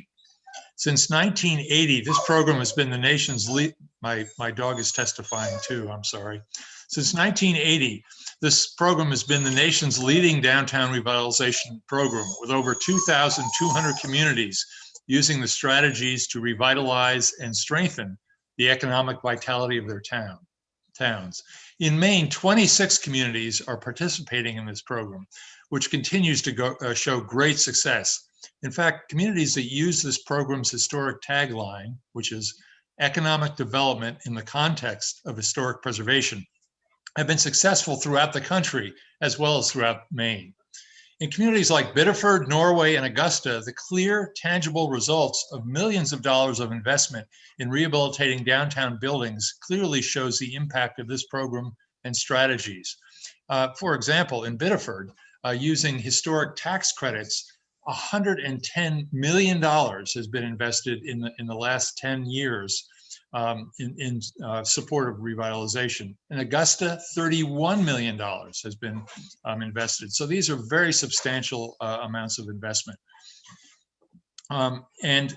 This clear investment has produced really great results. However, COVID-19, like in much of our economy, has produced great challenges in our communities statewide of a sort that has not been seen for decades.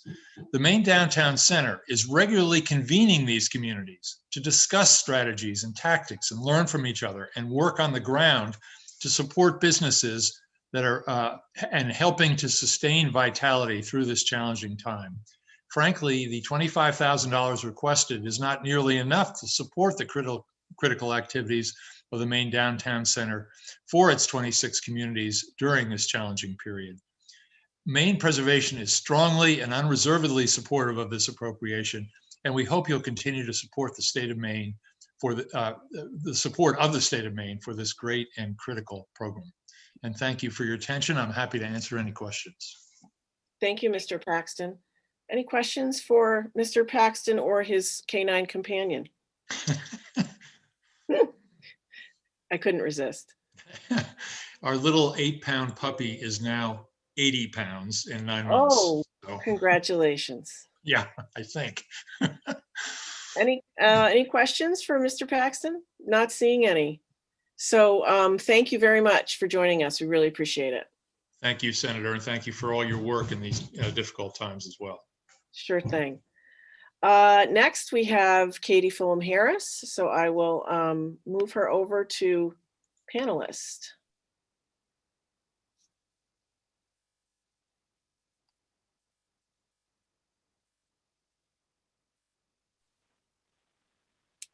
Hello. Welcome.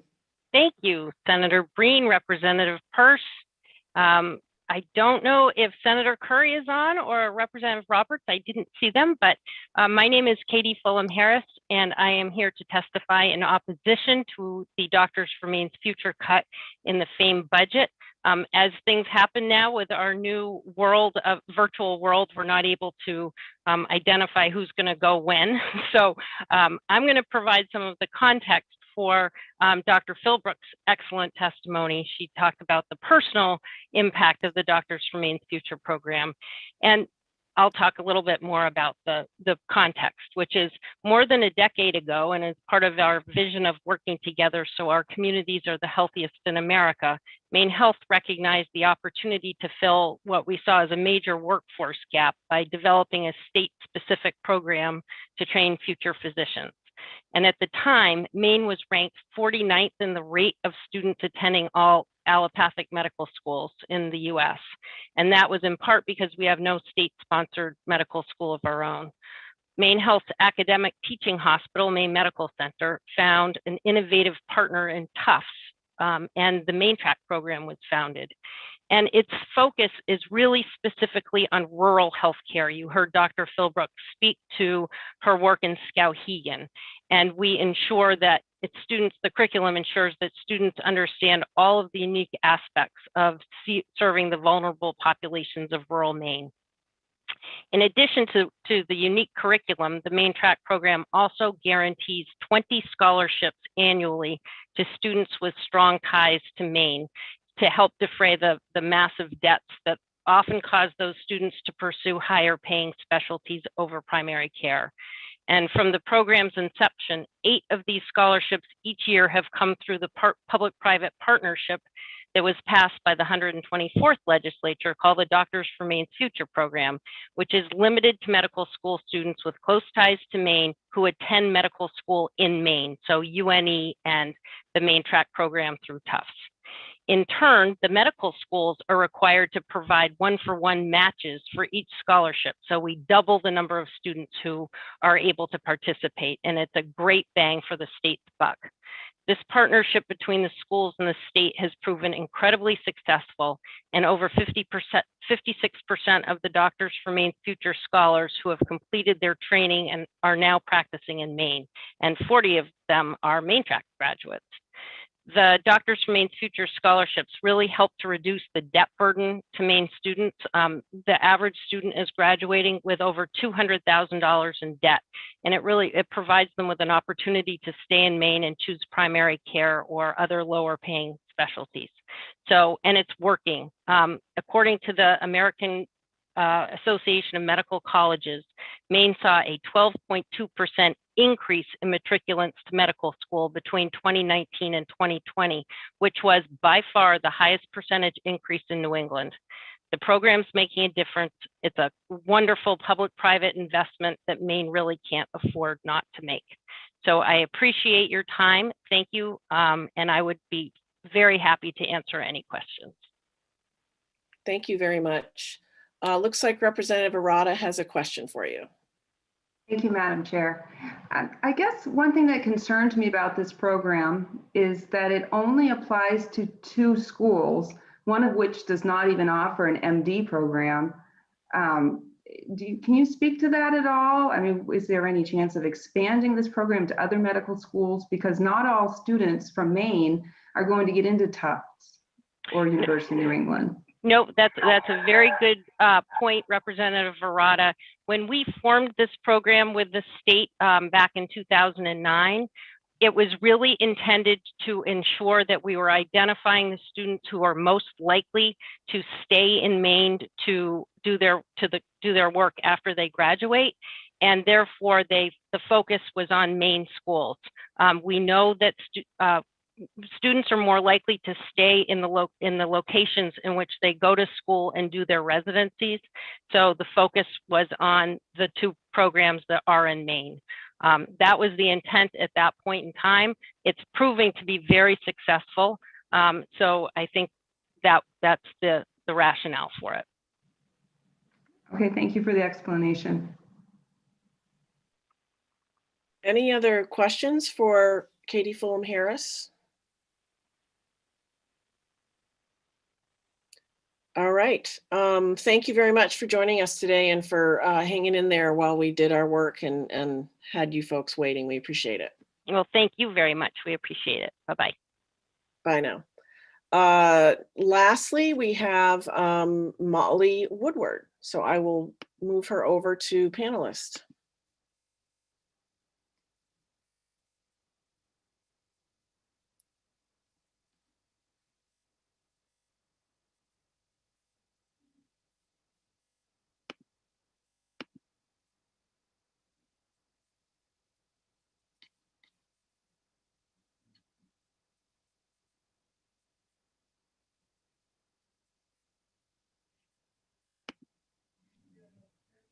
Oh. Good afternoon. Lots of stuff there to welcome. Welcome, and thank you for waiting and for joining us. Thank you. Good afternoon, Senator Breen, Representative Pierce, and the other distinguished members of this committee. Thank you so much for having us today. My name is Molly Woodard, and I'm the sitting chair of the Realize Maine Network Committee, and I'm here to talk in favor of the budget item for Maine Development Foundation. I personally have many years of service under the Maine Development Foundation in both local groups, under Realize Maine and under the Maine under the Maine Downtown Center. So I can personally attest to the work that these groups do at a high level and how the work trickles down to to peppering throughout our great state. There's opportunity for growth in our social, economic, and environmental equity. Today, I'd like to highlight the Realize Maine Network's work with young professionals across the state of Maine, pulling at each end of the state to tie together individuals who work together on this group of growth together. At the heart of Maine Development Foundation, you'll find a philosophy of trusted research, leadership development, and creative partnership. This philosophy is exemplified through the work of MDF's Realize Maine Network. The Realize Maine Network Steering Committee is comprised of 6 regional groups, all supported under the umbrella organization, using the funding provided here and decided by your committee. The support to and for these individual organizations is so vital to the expansion of our state and to each of these individual organizations upholding the Maine Development Foundation philosophy. Together, the organizations have a reach of over 10,000 individuals using just our social media influence, professional development, togetherness, but most importantly, the benefit of living and working within the various regions of Maine. Participants of Realize Maine Steering Committee consist of the future of Maine professional services, bankers, lawyers, accountants, nonprofit professionals, real estate agents, car dealers, entrepreneurs, plumbers, teachers, and medical professionals. Interactions with these young professionals now through this organization builds the love of this great state so we can continue to foster the love of our state and engage these individuals to settle their profession here and building and contributing to our tax base. Realize Maine has seen continued growth even through this past year with challenges brought by COVID-19. In fact, these groups continue to flex their ingenuity and the spirit of leadership by adapting to virtual meetings and events. Additionally, a new theme that seems to have arisen from the pandemic is our outdoor activities. Beyond the group's traditional sports activities, which engage thousands of individuals within these groups each year, leadership of these groups have invested time to the environmental assets of the state of Maine. Stretching from the mountains for skiing and snowshoeing to our local parks for outdoor group exercises like yoga, nature walks, and these groups have not missed a beat at continuing the engagement and showcasing the best that Maine has to offer. Celebrating more than $6,000 in contributions to local nonprofits, professional development through networking, seeing countless promotions and leadership award recognitions, on top of countless social and family events, Realize Maine Network continues to attract new leadership and young professionals to our regions. The effects of the work done at the Realize Maine Network is felt within the Maine Development Foundation again as the investment in our future in Maine. Your contribution of financial support in our request, which is a roughly $33,000 as part of the Maine Development Foundation, will allow us to work to expand through the mini grants awarded to these organizations and scholarships to more than 5 different leadership education series provided by MDF to the Realize Maine Network participants. This investment pays rich in dividends to our regions across the state, working together to build on the overall goal to make Maine the destination to live, work, and play. Your support of MDF is vital to the contribution of the success and in these efforts continuing over the next 2 years. I really appreciate your time today, and I'd be happy to answer any questions you have. Thank you very much, Ms. Woodard. Any questions for Ms. Woodard? Not seeing any. Really glad you could join us today, and thank you for waiting and hanging in there. Thank you all so much for what you do. Thanks.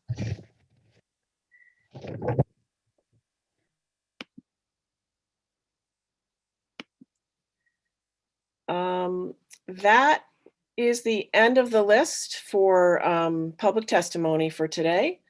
I just want to, if we could, bring our analyst on to make sure that I'm correct about that and that we have finished our public hearings for today. There's Maureen. I believe so, Madam Chair. I see nobody else that hasn't testified, and I think you're all set. Okay, thank you. It looks like Representative Cloutier has a question. Yeah, so this I think is a question, thank you, Madam Chair, a question for Maureen.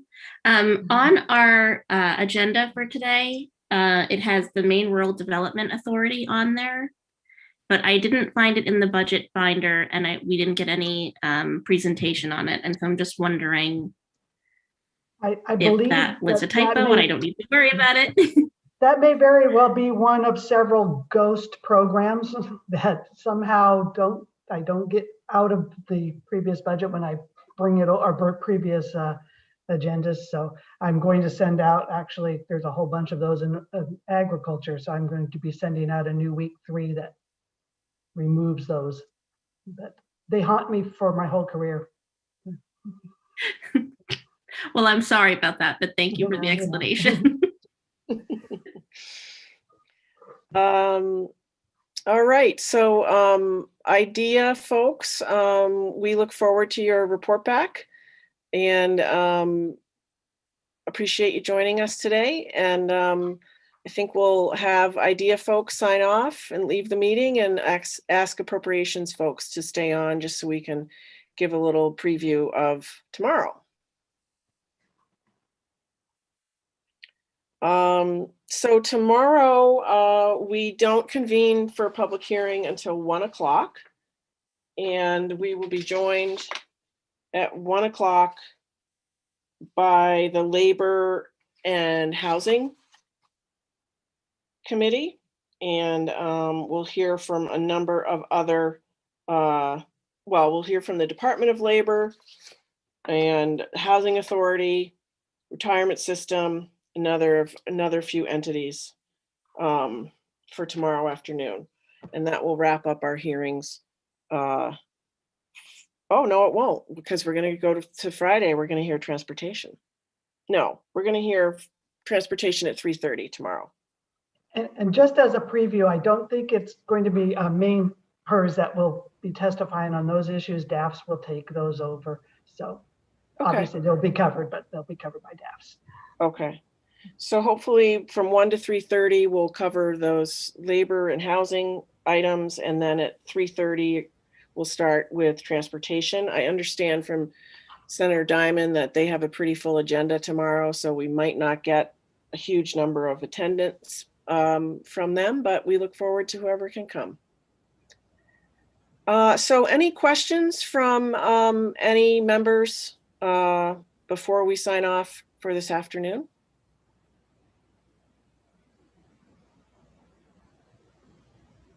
Representative Martin, you're moving your screen. Yeah, very quickly, anything is fine for Friday? Nothing for Friday this week. I believe GOC meets maybe, which is why we would not GOC is meeting Friday, so no AFA Friday. Okay, thank you. You can hit the road early, head up north. Exactly. All right. Well, thank you all for being here, for your patience and good humor as we work our way through this Zoom universe. And I want to thank obviously our analyst and our clerk who, are making this all possible, and the IT folks. So thank you all for that. And I will wish you all